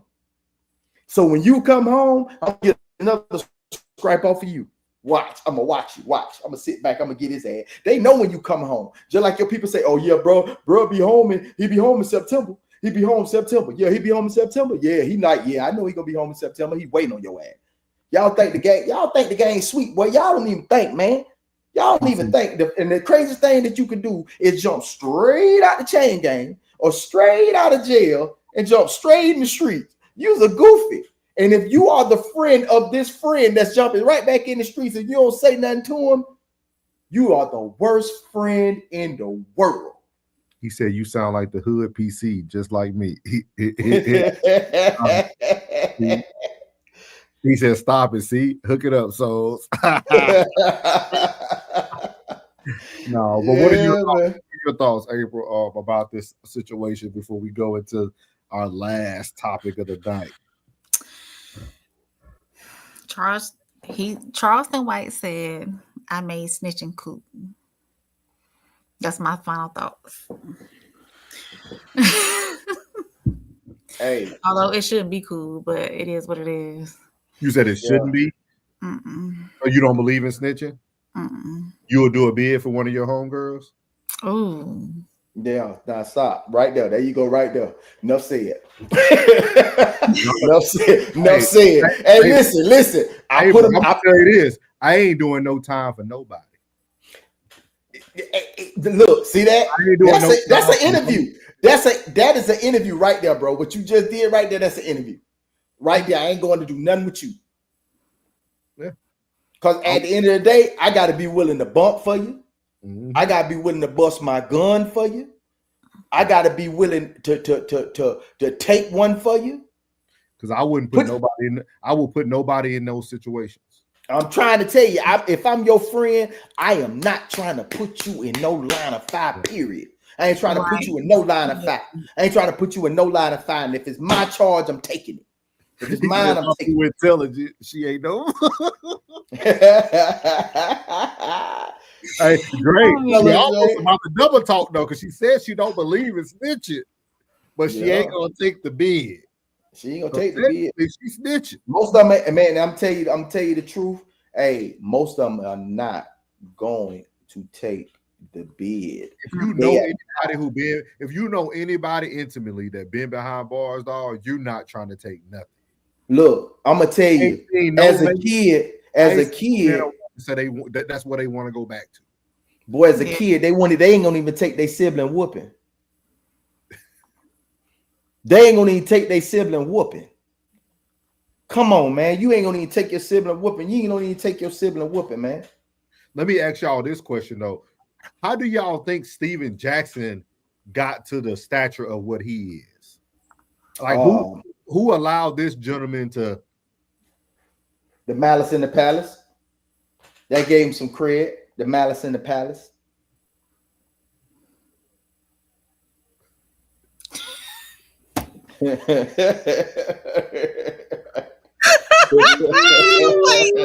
Hey, April could do no wrong, boy. Hey, wait till you hear this last topic though. Wait. So you think the Malice in the Palace, and then when he went on his George Floyd run? Yeah. When he went on that George Floyd run, that really kind of catapulted him. You know what I mean? I think he knew Buddy, and they look similar. They look like they could be cousins or whatever the case may be. And he jumped on the forefront of that. You know what I'm saying? And really took off. But that Malice in the Palace really gave him a little street cred, and plus where he from. You know, where he from, you know, it really gives some street cred. You know what I'm saying? Like, most people can say whatever they want to say about somebody like Plies, but even at the end of the day, Plies from little Pakistan. You know, Stephen A. from Port Arthur. He's from Port Arthur, Texas. Mm-hmm. From Port Arthur. Yeah. So that gave you, you know what I'm saying, where you from, give you a little street cred. You know what I'm saying? I ain't gonna even say he ain't like that, because I don't know bro like that. You know what I'm saying? I know him as a talented basketball player. You know what I'm saying? But you know what I'm saying, it is what it is. You know what I mean? I mean, he got a extremely successful podcast. You know what I'm saying? Him and Matt Barnes, and much respected, bro. You know what I'm saying? I don't watch Up in Smoke. I mean, All the Smoke. You know what I mean? You know, I see him in the news lines, and I don't think of him negatively at all. You know what I'm saying? He's just another black man trying to eat, bro. So he ain't did nothing to really ruffle my feathers. The one thing he did when he went to O Block, and when that check-in thing was going on, see, I know check-in totally different than what these young niggas know check-in to be. You know what I'm saying? Like when I'm coming, like I'm getting ready to go to Atlanta in a week. I know already hit my partner up, you know what I'm saying, and told him, I said, bro, I'm gonna be in Atlanta, you know what I'm saying, in a week. He like, all right, bet. So when I touch down, it won't be a shock to him, like, hey man, you know, damn bro, you ain't tell me you were coming. Yeah. I already hit my boy PG up, let him know, hey bro, hey, hey man, I'm gonna be in Houston a week after, man. All right, bet, bro. So he can make his plans necessary if he want to come check me or whatever the case may be. He'll know where I'm at. You know what I'm saying? Or he'll probably say, hey, what side you on? Or I'm on this side. Hey, okay, all right, you in the right spot. You know what I'm saying? So you should be good. You know, while you over here on this side, you know, I meet you over there. If I'm in the bad, I happen to pick the wrong hotel, and I'm in the bad side, he'd be able to help me get through it. You know what I'm saying? But I don't, you know what I'm saying? Like, even when I'm going home, I hit my cousins up and let them know, man, I'm gonna be home in a week, whatever, Now, what they do with that information is what they do with that information. You know what I mean? Yeah. Ted said it was the right connections and his bad boy image at the right time when everyone was watching the NBA change. That's true. Scott said, don't do it too bad. He said Plies also a college grad. Most of them boys went to college. Yeah, definitely. He went to USL. Yeah, that's why he big in town. He said it ain't no check-in through Chicago. Nah. He said your POC is in danger too. POC. Partner point of contact. Oh, that's PS. Your point of, you say your point of contact. Yeah, I know what that is. Check-ins was not done on video, etc. when we started that. Okay. Yeah. Where you from? Where you from? Walker, you from Chicago? Where you from? Unless you don't want to give up your location, you ain't gotta give up your location. Let's see here. No, he's grown. He's grown, bro. This next topic, this last topic is Alabama. What part of Alabama, bro? Where you at? You in Tuskegee? You in Montgomery? You in where you at? Where? You ain't in one of them sundowns, or you in Phoenix City? You in Columbus? Where you at? Where? Columbus is Georgia. Oh yeah. My bad. Well, they so damn close. Phoenix City in Columbus, Alabama. Roadside. What's the coincidence? The other, he said the other. T. Oh, Talladega. That's way over Talladega, way over there on the Ricky other side. Bobby. Ricky Bobby. What you said is that, April? Isn't Talladega way over on the western side of Birmingham? Where's Talladega at? Isn't that where ASU is? Alabama State? Must not No, be. ASU and Tuskegee. Tuskegee? Oh, okay. Talladega is look, I'm gonna go be nosy now. I don't even know where Talladega Tide is. rolling over these days. Big facts, kids. Big facts. Big facts. Yeah, they got rolled over. Seminole went on. I'm finna wear my Florida State hat, but I ain't want to make them mad. So I don't know if y'all remember yesterday, we actually talked about this, and it's crazy because this came up on my feed. He said they started check-in so the country bars will be safer. We were getting burnt bad. Okay. Mm-hmm. Yeah. Oh, that's where it originally started from, bro. Yeah. That's the South thing. You know what I mean? He down say 20 halfway to ATL. Yeah. Yeah. Mm-hmm. So that's Off northeastern. 20. That's northeastern Alabama. Mm-hmm. So I don't know if y'all remember yesterday, we talked a little bit about, or was it the day before, we talked about like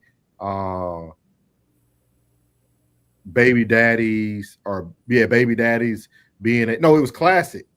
Classic was talking about, can you be a good father and not have a good relationship with the mother of your child? You remember that? Yeah, I remember. So this actually came up on my feed today, and I thought it would be a good topic. And then I also have another video to pull up that kind of corresponds with it. Before we move on, so he said, real spill. He said, I'm 53. Carlos was my friend. You talking about Shawty Low? Oh, okay. Yes, sir. We've been talking about this for a week. Yeah, that's what I thought, Ted. I remember we've been okay. So yeah. Oh, yeah. He talking about Shawty Low. Oh, yeah. Doom, doom, doom, doom, doom. Ooh. Bum, bum, bum, bum, bum, bum, bum, bum. He was an anthem for a minute. Him and yeah, 53 my age bracket, bro. I'm 45, but most of my partners just a little bit younger than you, man. Oh boy, who was that song that this morning? This morning, I woke up. Was that? That's Jeezy, isn't it? No, that's not Jeezy. No, that ain't Jeezy. No, that ain't Jeezy. I want to say Roscoe for some reason. R.I.P. to Shawty Low. Yeah. So I'm gonna play this video real quick. It says, "Can a man disrespect his baby mama and still be a good father?" Man disrespect his baby mom and still be a good father? No. Yeah, these bitches be disrespecting these niggas. These hoes be so fucking disrespectful. Fucking all these different niggas using their kid. They want the nigga more than the baby. These hoes be having baby for these niggas to trap niggas and don't give a fuck about the baby. Baby be fucked up, sick, don't got no schooling, all types of shit. Man, fuck that bitch. Sometimes I gotta tell a nigga, when I see a situation, she's sitting there trying to control your life, control who you talk to. Man, fuck that hoe. Come get this good pussy. I'ma cook for you better. That bitch over there making shepherd's pie. I'ma make you that steak how you like it. And I'ma take care of them kids. And I'ma do your daughter hair. And I'ma take them to school. I'ma love you for real. If a man is initially just disrespecting his baby moms, to me, it's signs of him being a bad father, regardless of what he do for that child. But to Suki's point, it's facts, right? I got my son full time, and as much as his mother's not involved, I'll never ever curve my mouth to say nothing negative about her. Okay. Even when he asks, I just say she's not in a good space right now. Okay. Right? You always been like that. And with my daughter, mom, we really get along. Right. It's peaceful, and we co-parent, right? But I will say that there is some times where she might twist my and if this was a random chick, I'd have been like, bitch, leave me the fuck alone. Right. But because it's my daughter's mom, I never want to give my daughter the knowledge of me ever disrespecting her mom, because when a nigga do it to her, I gotta be able to defend that. Well, that's what happens when you put your emotions. I don't do it though, so I don't do it. So what are your guys' thoughts on that? Can you be disrespectful to your baby mama and be a good father? You shouldn't be disrespectful to the mother of your children regardless. She birthed your child. She birthed half of you. You get what you give. But in the same sense, I knew this was gonna be good. Yeah. She's disrespecting you. You know, it's a double playing field. Man, it's tough. Boy, My son will never you hear gotta me vet down about my everything. child's father. These day and age, you got to vet everything. Because I gotta be real with you. I say you got single mothers, you got bitches with babies. Don't please, you cannot protect because you are the exception. Because you are the exception, you can't protect these bitches with babies. Can I play something for y'all before y'all do it? Go ahead. Cause this was like these. I swear to y'all, these fell right in my lap, like last minute. So this is Brittany Renner and PJ Washington. So that video made me want to. I was like, man, and this came up, and this is her. Look at how she's treating him, and he's coming to get his child. Okay, hold on, pause. This is what we're not doing. So every time that he does this, I'm gonna record this. That's not okay. I'm just letting you know. No, the thing is, this is the third time we've done it.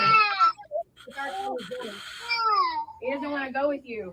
So actually show up. Actually show up and do something then with him. Because he does this every time. No, it's not. No, it's not. It ain't because anybody babies him.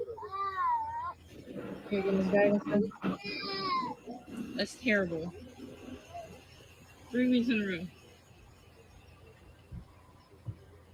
And it's what it's up with me. Just know that it's up. What'd you say? What'd you say? I didn't stutter. I didn't hear you say it again. Suck my dick. If you had one, maybe I would. Pussy ass Hey, you bitch. wish I would, Pussy ass. What the fuck you looking at? Get your bitch ass out my driveway, ho. You don't pay for shit. Fuck you. You don't pay for shit either. So I'm gonna stop it there, because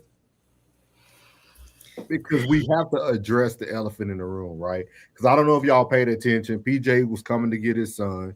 It sounds like he's been coming to get him every week. She said this is the third week, and he cries every time. The father said, hey, he has to toughen up. Got to move. You know what I mean? He's still doing his fatherly role. He was trying to be respectful. He kept moving. I don't know who her cheerleader in the back that was recording start calling him out his name. So I thought this was a perfect video to go with the question. Can you be disrespectful to your baby mama and be a good father? And I think the answer is yes. Because certain moments can make you seem disrespectful when people don't get the full picture. Because he's doing his due diligence. He's coming to pick up his child. Why are you upset because your son is crying? This dude is coming to get his child. Because you will be complaining if he just never came and got him. So now y'all can have y'all conversation. I just wanted to play both viewpoints because you had that one lady who I agree with her, but she was going in. But then you have this video that truly shows a dad trying to be a father. So do you guys think a disrespectful father, being disrespectful to your baby mama can still be a good father to their child? At that moment in that video, he was being disrespected first. And then he pushed back the disrespect. Now, how he chose to respond at that moment was disrespectful because he was being disrespected. But if he would have stayed quiet, gotten in the car and left, regardless of what she was saying or everything that was being thrown at him, then he would have been respectful, you know. But he just chose not to take the lashes and chose to lash back in that moment. So do you feel like he should take the lashes? If he was a respectful man, Did he deserve it? Probably not. No, but he should have just gotten in the car and left. So you think he's disrespectful because of the one time where he was being disrespected, he said something back? Not necessarily, no. Okay. No, he was giving back what he was given. Okay. But you feel, and I'm not putting words in your mouth, you feel that from a woman's standpoint that the man should take the higher road and just keep moving. He was being hit, so he was hitting back. He just didn't take the licks. In that video, he was just taking licks. You got to answer my question because you. The man, the right thing to do in that moment would have been to take the licks, get in the car, and just go. Okay. You out your damn. Hold on. He gave her satisfaction by responding. Gotcha. So now go ahead, Plug. You out your mind. See, is that the same broad that was married to Kevin Gates? Yes. Yeah. I see why they got a divorce so fast. I got a divorce so fast because you know what? You know what? See, the problem is that most of these broads keep like yes broads around them, and they ain't never around nobody real. Cause see, most dudes in that position got a favorite cousin, and she ready for that action at all times. She ready for that action at all times. And the only thing he gonna do is say, "Hey, cuz, man, I'm tired of that hoe, man. I swear to God, man, I can't even go pick my child up. Her energy is so strong. Got my baby crying. You know what I'm saying, man? She calling me all out my name, man. All kind of pussy ass nigga, bitch, niggas, and all this right here, man. I'm sick of that hoe. Cool, I got 2,500, man. Just go drag that bitch." And that bitch gonna have asphalt on her elbows. Cause I'm trying to tell you, cuz gonna go over there, Big Risa gonna go over there and beat the brakes off that bitch. You understand me? That whole disrespect, man. I'm telling you something, man. You know, we all gotta be respectful in these spaces, man, especially when the child's involved, because the child gonna lose every time. But I tell you this right here. God got a special place for you disrespectful bitches. I swear that. You understand me? And it's gonna be, I don't give a damn how much bread you accumulating month to month for your child support, but you're gonna be miserable. You're gonna be miserable. Keep playing the victim, and you keep playing the prey, and you the predator. So I gotta answer this. I'm gonna answer this very honestly. Very honestly. People might not like it. I tend to agree with April. Oh, wow. I tend to agree with April. And the reason why is... Let me sit up for this one. The reason why is the man has to have the emotional maturity. Knowing how unstable women are emotionally, you already have to have your mindset set to... Like, for instance, right? I knew when I separated, from that moment on, anything that happens, I have to accept it. I was never disrespected. With that being said, it could be anything. Her choosing another guy that I don't like or anything. The moment a man chooses to move himself from the picture as the father, like full time in that instance, you have to understand in the back of your mind that you have to ramp yourself up mentally, that it's going to be some things that you don't like that you're going to have to be able to move from and be a secure one. So I know it sounds bad. I know y'all probably wasn't thinking I was going to say that. But I don't be knowing what stance you're going to take. I don't know if you're going to be the protagonist or the antagonist, bro. I don't know where you're going to be. But at the same time, I don't believe in the phrase that's on the screen. I put the question just like it was on there because it said, "Can you be?" I think a disrespectful man could be a good father. I don't think the way somebody treats somebody they don't like means that's how they're going to treat their child. Like, Right. I think that's very closed-minded. I think you can hate the mother of your child and love your child. Like, that's my opinion. That's my opinion. But I say this from the bottom of my heart, and I tell everybody, man, please take heed to what I'm saying. You will be a better person, a better man, and a better father if you just get custody of your child. Yeah. Take your children. Because it's going to be easier for you to find a woman that's going to love that child like her own than it is going to be for her to find a man that's going to do the same for your child. Take your kids. That's fact. That's a big fact. Don't come back to me talking about, man, my baby going through it, man. They live in conditions like this right here, this, that, and the third. Well, go get them. Right. Go take pictures. Stop trying to hang out, nigga. Yep. Stop trying to be out in the club, nigga. Yeah, I tell people that. That's your baby too, nigga. Well, go get her then. Go get them then. Go get them then. Plug, people don't want them duties. Hell no, they don't want it. They don't know how you like full-time daddy do this. Nigga tell me she got me baby. She got me babysitting. The fuck is wrong with you? You babysitting, nigga. You sound like you a stranger. Plug though 2 weeks out of the butt. Hey. You know what it is. Hey, you already know what it is. You know what I mean? Like, man, a lot of people don't want that. A lot of men don't want that responsibility, dog. That's straight up, bro. Hey, so if you don't want that, if you don't take on that responsibility, everything that comes with it, my nigga. Just like I told you yesterday, if you'll do what's necessary, take his ass up through there.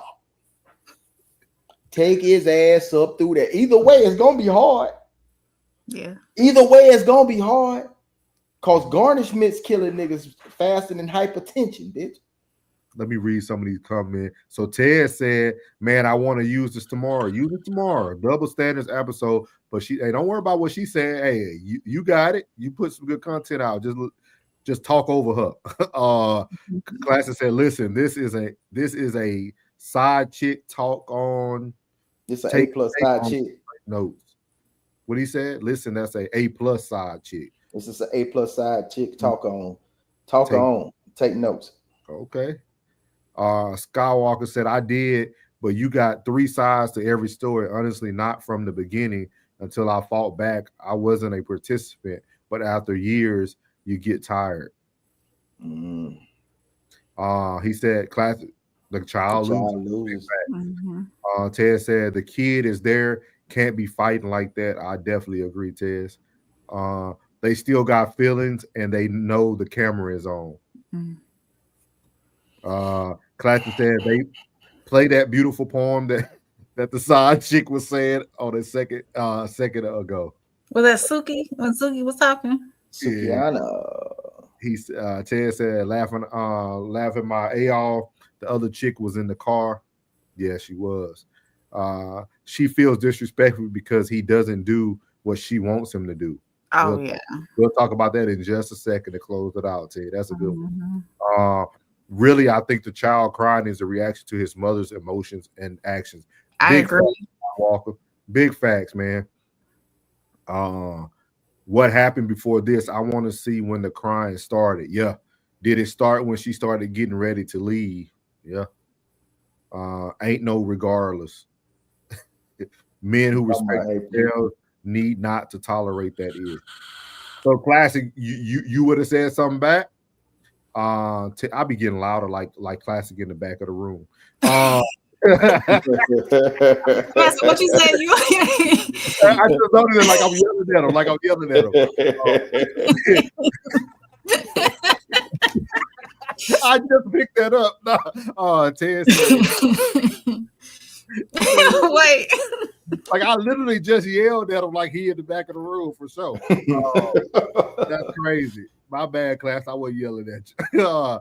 He ain't taking on lashes while his new chick in the car. LOL. Skywalker said, "You know that's right, Ted." I know that. I know you're right, Ted. I got a female cousin for that. Yeah, that's what Plug said. He got somebody that can handle that. Ted said all that Christian stuff she was talking was for the gram, huh? Oh yeah, we all do that. Skywalker said at the same time we are raised one way, showed another, and then expected to make the correct decision. Demonstrating smiling then. No, I say mama started smiling then. You said Yeah. you agree with me. You say you agree with her. Oh yeah. He said nope, nah. Y'all know. Hell no. He say nope, no, hell no. He said I got to look in the mirror. The high road ain't for me. I got some shit that'll stabilize her instability. Skywalker said bars, Nora. Yeah, man. Hey, when you live it, when you true to it, it's easy to talk about it. A lot of people be talking and they ain't never lived it. I lived it and still live it. Sometimes some situations need that for real plug. Yeah. He said barbers really are child advocates, I see. Hell yeah. Because I'm telling you, I know you know, and I know you can agree with me, dog. You see the difference in the child when the mama bring them, the auntie bring them, or the grandmama bring them, than when the daddy or the uncle or the brother bring them. It's a different fucking child. It's a different breed of child, bro. I'm telling you, 96% of them kids, when that daddy get up, they doing all that crying, and he go, hey boy, sit up in that chair, be still, stop all that crying. Plug, what happened when I started walking out that door? Got up on their ass, and he already knew it was popping.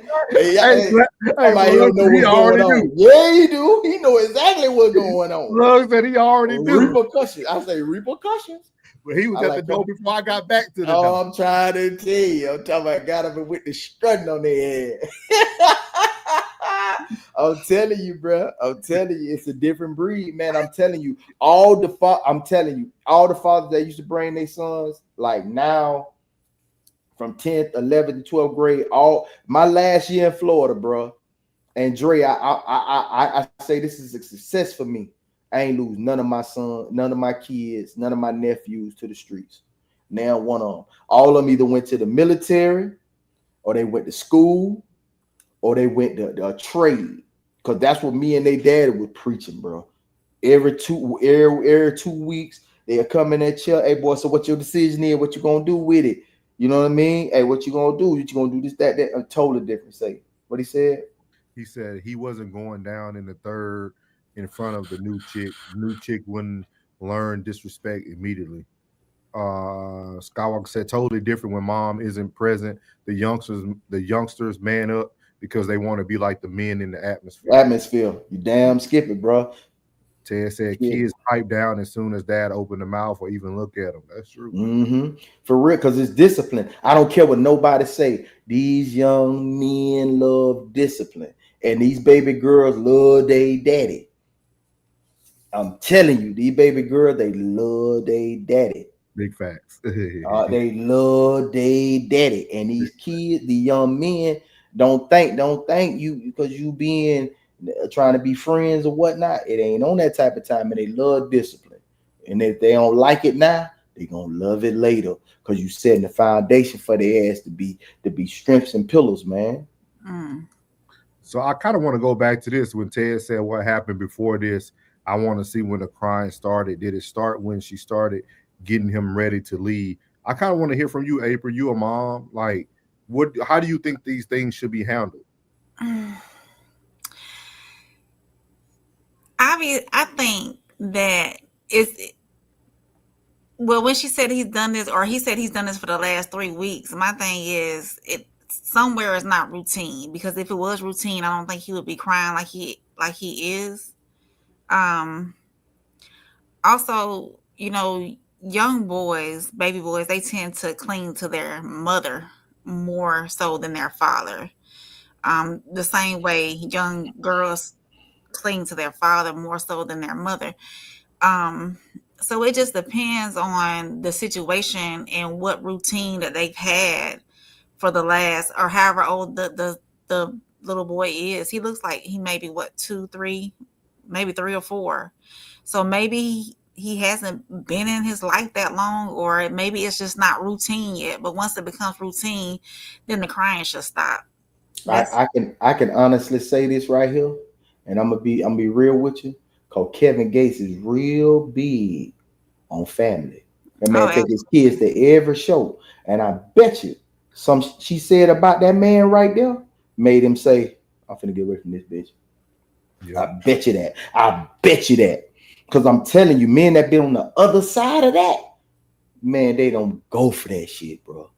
They don't go for that. Because they already know, like, man, it's already hard out here for a nigga try not to just get to the money, but keep the money and keep the lifestyle to do. And what does she do?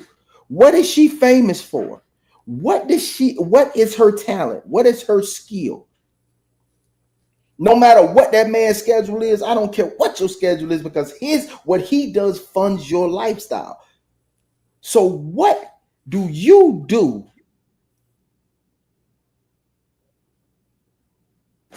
Yeah. What do you do? So shout out to Tez too, man. That's good, man. Glad to hear that. Glad to hear what Plug said earlier. Work for someone. He said his daughter is much better with him. He fought the good fight, man. So big salute to you, man. That tells a lot about your character too. That really speaks volumes without you even saying anything. Classic said men being taught to succumb to women's misconduct is a poor teaching. Unpopular opinion. Bring back the backhand for all content purposes. So can I ask you this, Classic? You ain't gotta yell. Why do we use such strong language stupid to describe something to make it seem worse than it really is? Because when you say that to a man, men being taught to succumb to a woman's misconduct, but to me, that's heavy verbiage. It's easier just to say, no, I just took the higher road. I'm not succumbing to her misconduct. No. I'm just taking a higher road. But why do we do this? And we do this in society today. We use strong language. I would say this, just like we was talking about last night. If you allow that,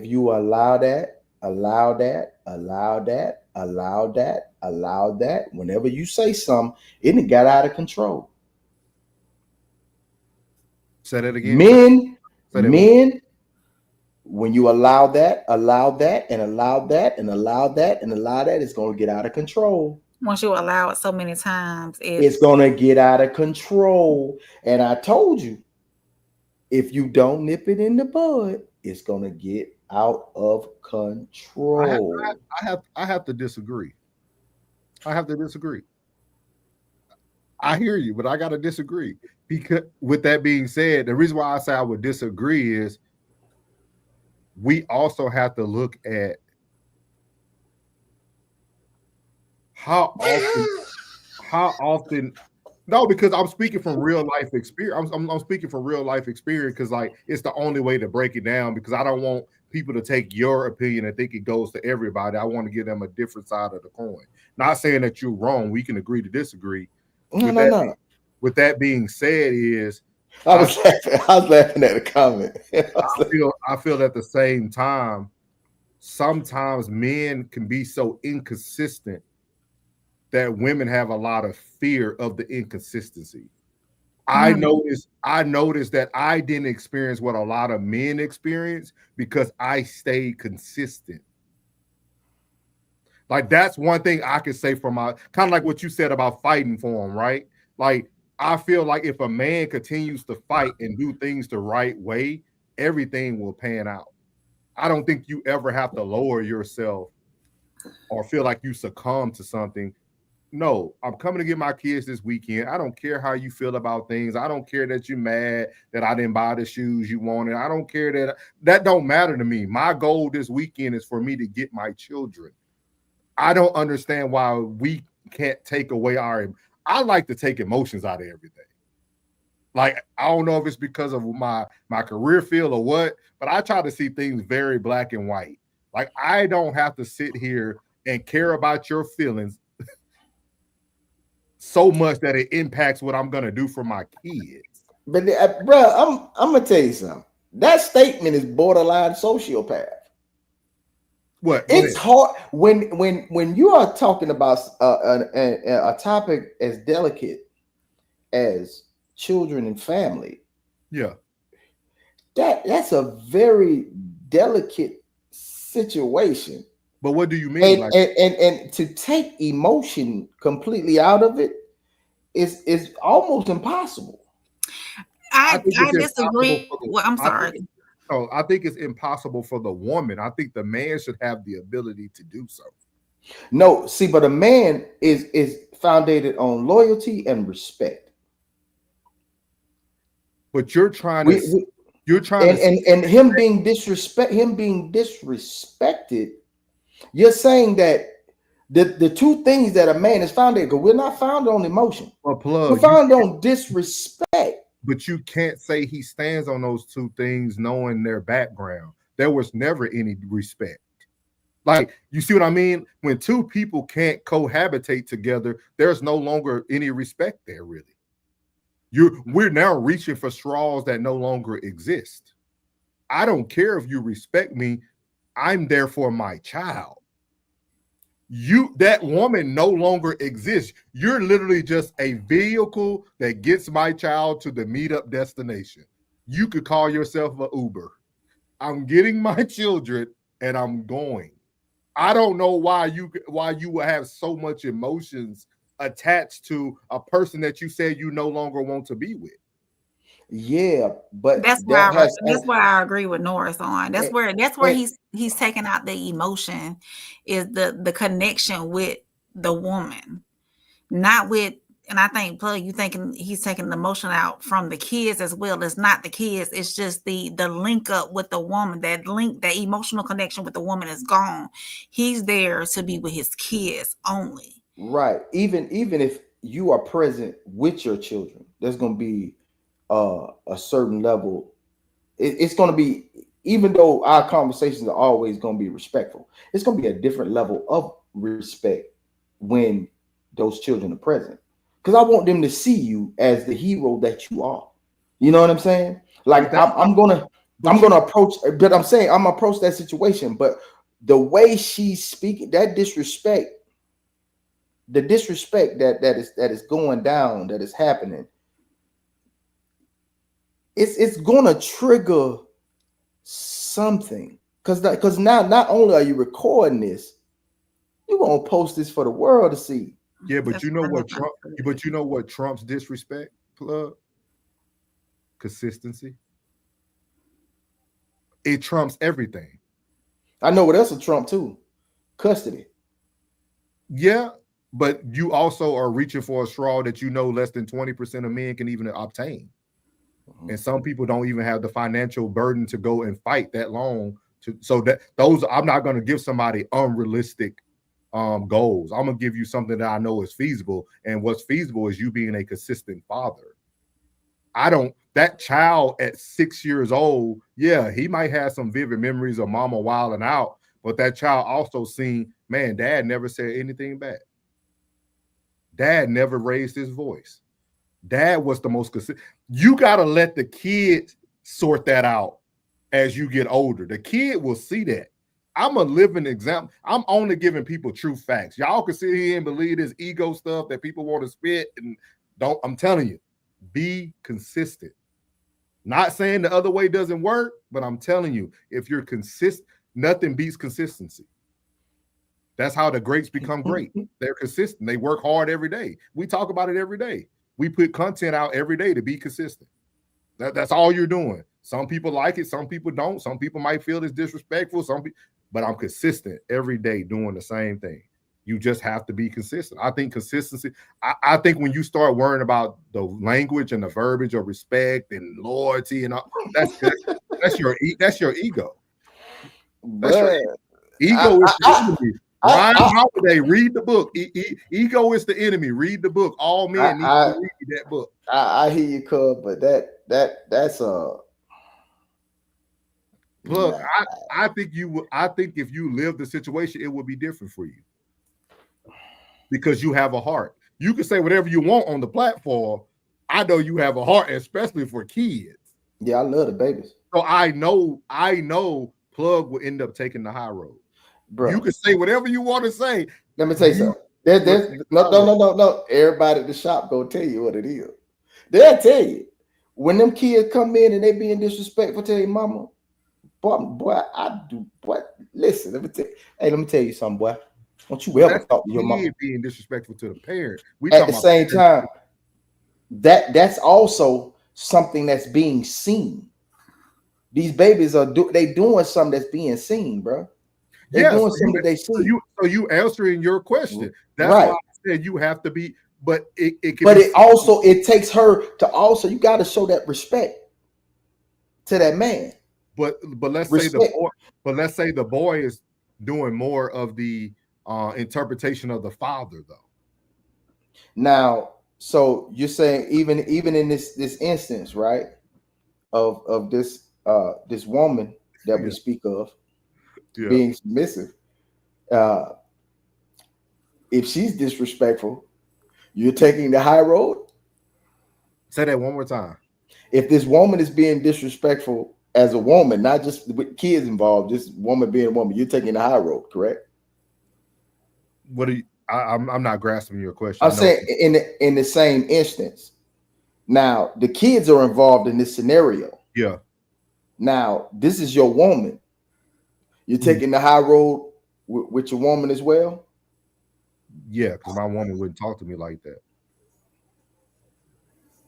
That's what you think. You think this is the first time she was talking to him like that? That's what I'm trying to explain to you, Plug. That's why I said it was never any respect there. You're trying to go fight for something that was never there. So I'm gonna be consistent and take the high road and just get my kid, and I'm gonna go because that woman displayed to him early on. I guarantee you it ain't the first time that she talked to him like that. I guarantee you. That's what I'm saying. Like, I feel like everything goes off of consistency. You know what I mean? Like, I really feel I feel that way. Yeah, because we taking. I really want to see I want to see what I wish there was some backstory to that video. Yeah. So he said Tina Turner would never step out of bounds with Ike. With Ike like that. For TV purposes. First, those parents need to grow up. At some point, things must become about the children. Yep. Mm-hmm. Eat the cake, animate. When he said it. I'll never deal with the type that needs to be physically disciplined. It doesn't mean that make and model a woman doesn't exist. The high road. Wait a minute. Can I ask the question? So, Classic, do you feel that there's women this day and age who need physical discipline? A grown woman needing physical discipline? I don't know if he answers it down the road. Hold on 1 second. He said the high road kept us slaves. So you moving the goalposts. When you talking about society, and then we talking about you the high road makes you lose sleep. Check this shit. I was laughing. I'm like, he said the high road. Hey, my dog, hey, I'm with you tonight, dog. Hey, I don't know what this tender side of the panel is tonight, but it's not about being tender. Y'all lack the intelligence that I have. That's all it is. This is what I went to. This is what I went. This is what I went to school. That's what I'm trying to explain to y'all. I even said it. I prefaced it with maybe it's because of my mental health background that I take a totally different stance on certain things. Like I'm not me taking the high road. I'm gonna sleep even better. Me being the better person and the best version of me, I'm gonna sleep great. I'm not worried about checking a chick that's gonna cuss you out the next weekend again, and all you doing is cussing each other out, and you think you checking her every week. You ain't checking her. She's gonna keep repeating the same process. That's insanity, right? Doing the same thing over and over again, expecting a different result. Disrespect must be checked. We are missing the point. In this particular instance, he wasn't taking it in front of the new chick. No, we ain't. How you gonna tell us what we missing? How you gonna tell us what we? Said we ain't missing the point. The point was that's what you're focusing on. And just got in the vehicle and left. Yeah. What's the score? 20-7. Okay. That's what stands out in your mind, Tez. You feel that new chick being there made him feel some type of way. Like that. He seemed like he pretty soft spoken because he was kind of on his breath the first time when he said something like that. Consider this: so many different emotions can't be solved with a singular type of resolution. That's why I said me and Plug both can be right. There is levels to the unruly woman, dangerous levels for men who like toxic women. Understand what's necessary to keep them in order. That's the answer to your question. That's the answer to your question. I don't know why you would want a toxic woman as a man. That's horrible picking. That's weird. He said women are born effing inconsistent. I ain't trying to hear it. Not cussing at you, cussing at the argument. I would stay quiet while you talk crazy. I would strap her. I would strip her of a piece of mind. I'm a fire side. Okay. He said I would strip her peace of mind. Ted said, "You're not wrong. So these women have been with or around 50 to 100 men. They are working on whatever strip they've crafted after they've been imprinted so many by so many. Yeah, this ain't roof type. Yeah, I agree. Skywalker said, we are founded on values. However, the disrespect is felt when certain boundaries are broken, therefore causing emotional expression. Yes, of course. Yeah, for people who are not intelligent. The son will grow to be pussy and backboneless. That's a lie. You can't be the most consistent man in the world and get disrespected and called boring. I'm not disagreeing that we shouldn't be consistent though. But y'all see how everything that y'all saying, you're concerned about how somebody's saying something or looking at you. You're not focused. My only focus is my children. You're right, Ted. Sad but true. It's about how that child looks at you as well. They look at that's the response that everyone is having when it comes to how that child is looking at you. No one is going to wait 10 to 15 years later to say nobody. Dad. Some do. Okay. You cannot put. I told you this last night, brother. When you are the exception, you are in a very small percentage of people. A very small when you're the exception to the rule. It's not the exception, Plug. You know what it is, Plug? This is what everybody's missing, especially from a man's standpoint. We are not addressing the type of man he was prior to them even having a child. We keep talking about the woman, but we're not. See, I've been this way my whole life. I've been real. You've been around my family, but this is me. This is what you get. My ex-wife knew what she was going to get regardless. Like I wasn't going to change who I am because of how you feel about something. Like, I don't know. I don't know what these emotions come in that people care about emotions. Maybe what you said I am, Plug. What I sociopath. It's sociopath because most people are going to react in the way they're being treated. The ones that don't have completely separated themselves from the situation. But Plug, it's like this, right? You know you can handle yourself in a physical altercation, right? Correct. So do you still allow men to push the same buttons they pushed when you were 20? No.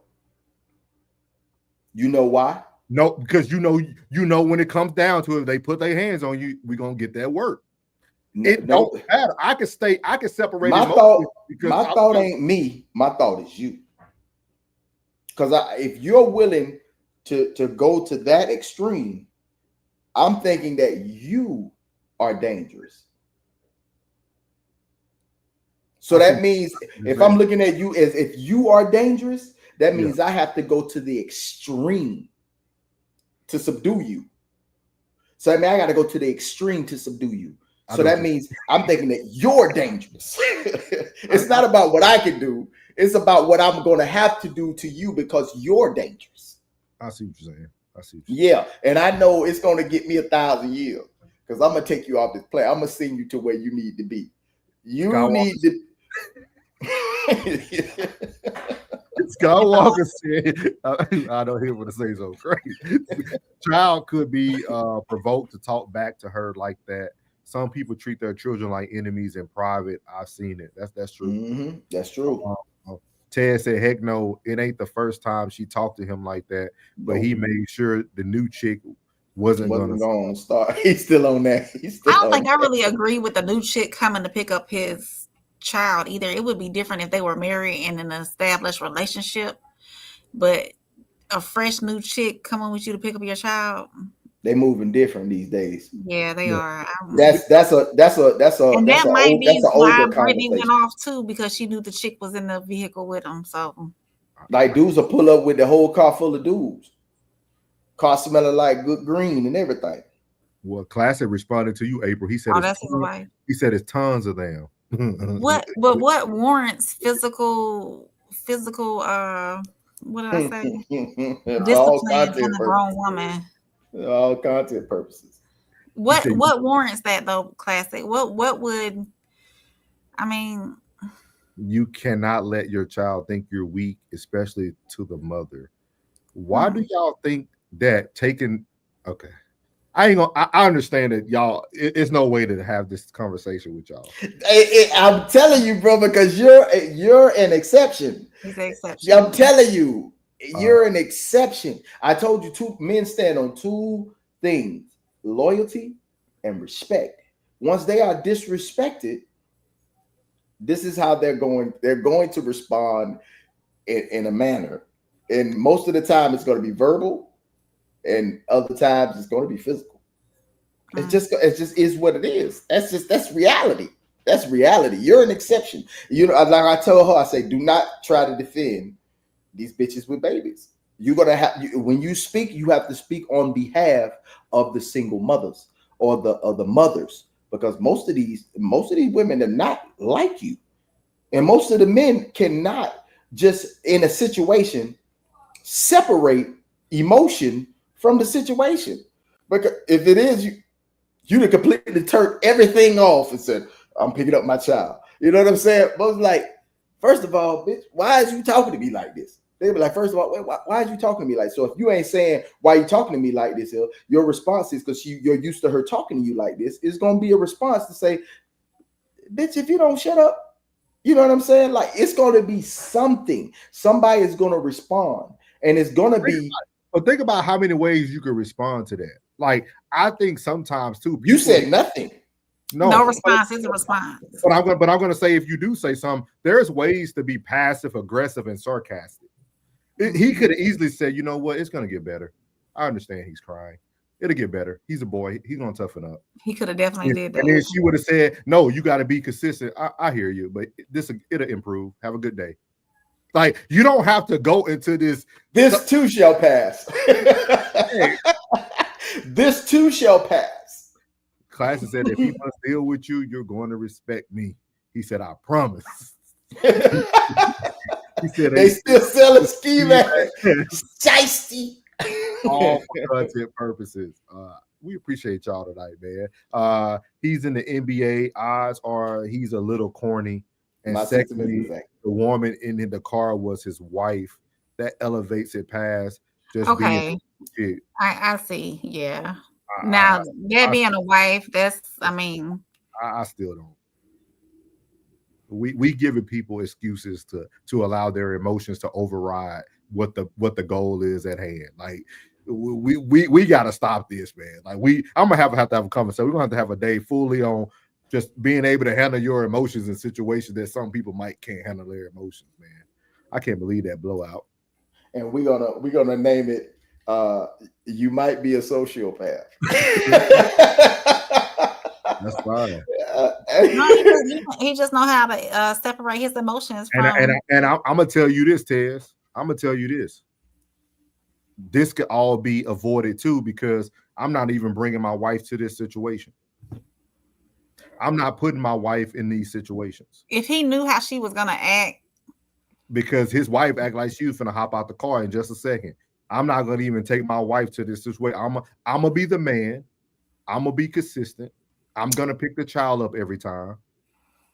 And if you want to be somehow present, hey, I'll put you on FaceTime while I grab them, just so if she say something happened physically, you were on FaceTime the whole time. But hey, I'm not even putting my wife in this type of situation. That's cowardly, in my opinion. We got to learn how to protect the women too. If you find you a good one, we got to talk about that stuff too. Oh yeah, definitely. That's his wife. Yeah. Because we have grown, we make different decisions. I'm capable of discretion. However, I appreciate building. Yeah, that's true. The new girl. I agree with you wholeheartedly, my friend. Yeah.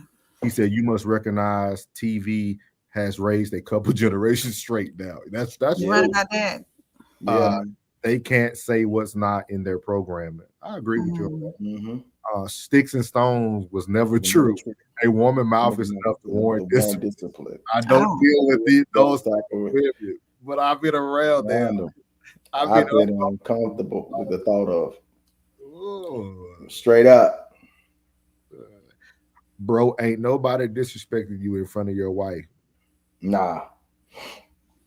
He probably just brought his wife just because he needed someone to He brought his wife just in case he needed so one could hop out the car.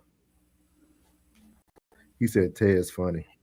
And man, we appreciate y'all. We done come up on 2 hours and 30 minutes tonight. We appreciate y'all, man. We've been talking about that topic. I appreciate Ted's being able to ring my memory because I knew we've been hearing that topic throughout. Appreciate everybody's different thoughts, different perspectives. I'm gonna have an emotional class for y'all soon. We'll come back. Great emotions. I ain't coming. I ain't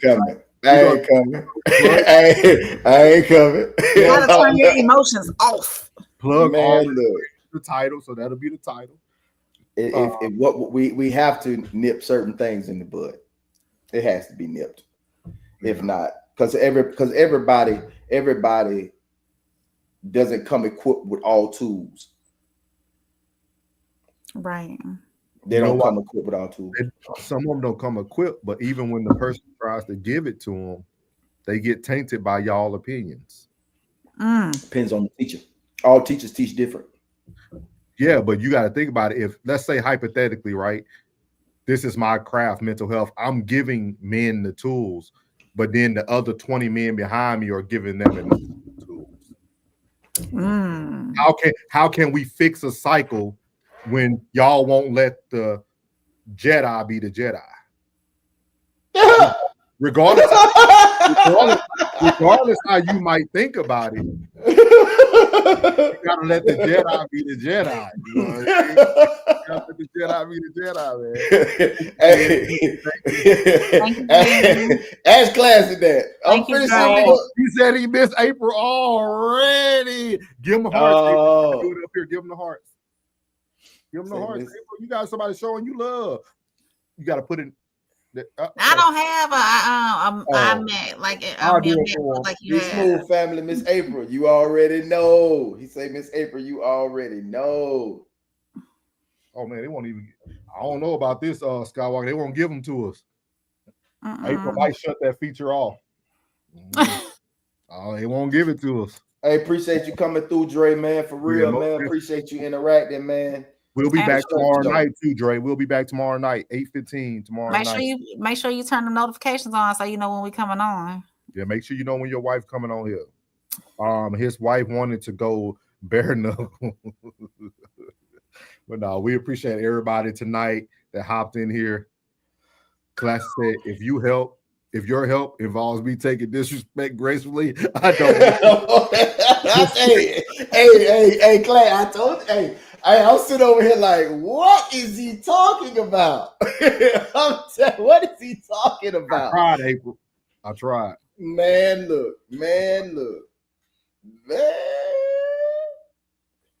I tried, man. No, but that's funny. He funny.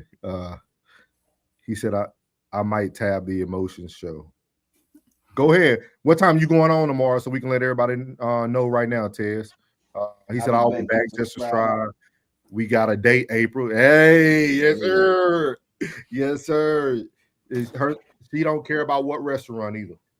Just It can be Cracker Barrel. It could be In and Out. Cheesecake. Yeah, we Applebee's, Chili's. We done taught her well, Dre. She understands reality. You know what I mean? 2:30 Central. Hey, y'all go tap in with that boy Tiz, man. 2:30 Central time. Yes, sir. Yes, sir. But appreciate it, man. Let them know where they can find you, and we're gonna tap out of this thing. Conversations with Soft Rain, Instagram, TikTok, and right here on YouTube.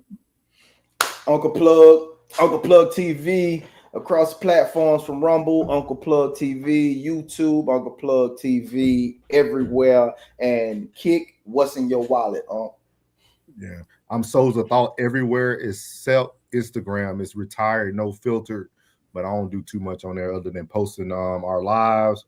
But again, we'll be back tomorrow. Classic should be live tomorrow. It looks like he's been going on around 3:30, 4 o'clock. Okay. So we make sure y'all check him out. Classic. I'm gonna put you up on the TV at the shop, bro. I got you. Yeah, I appreciate it, man. Thank y'all, and we out of here, man. What's good, my Souls of Thought family? It's your boy Norris, and I want to tell you before you leave this video today, thank you from the bottom of my heart. And if you haven't already, make sure you leave a comment, hit the like button, share this content, and make sure you hit that subscribe button as well. And as I leave every video, God loves you, which is most importantly, I love you. You're beautiful, and your boy's out. Let go. Yeah.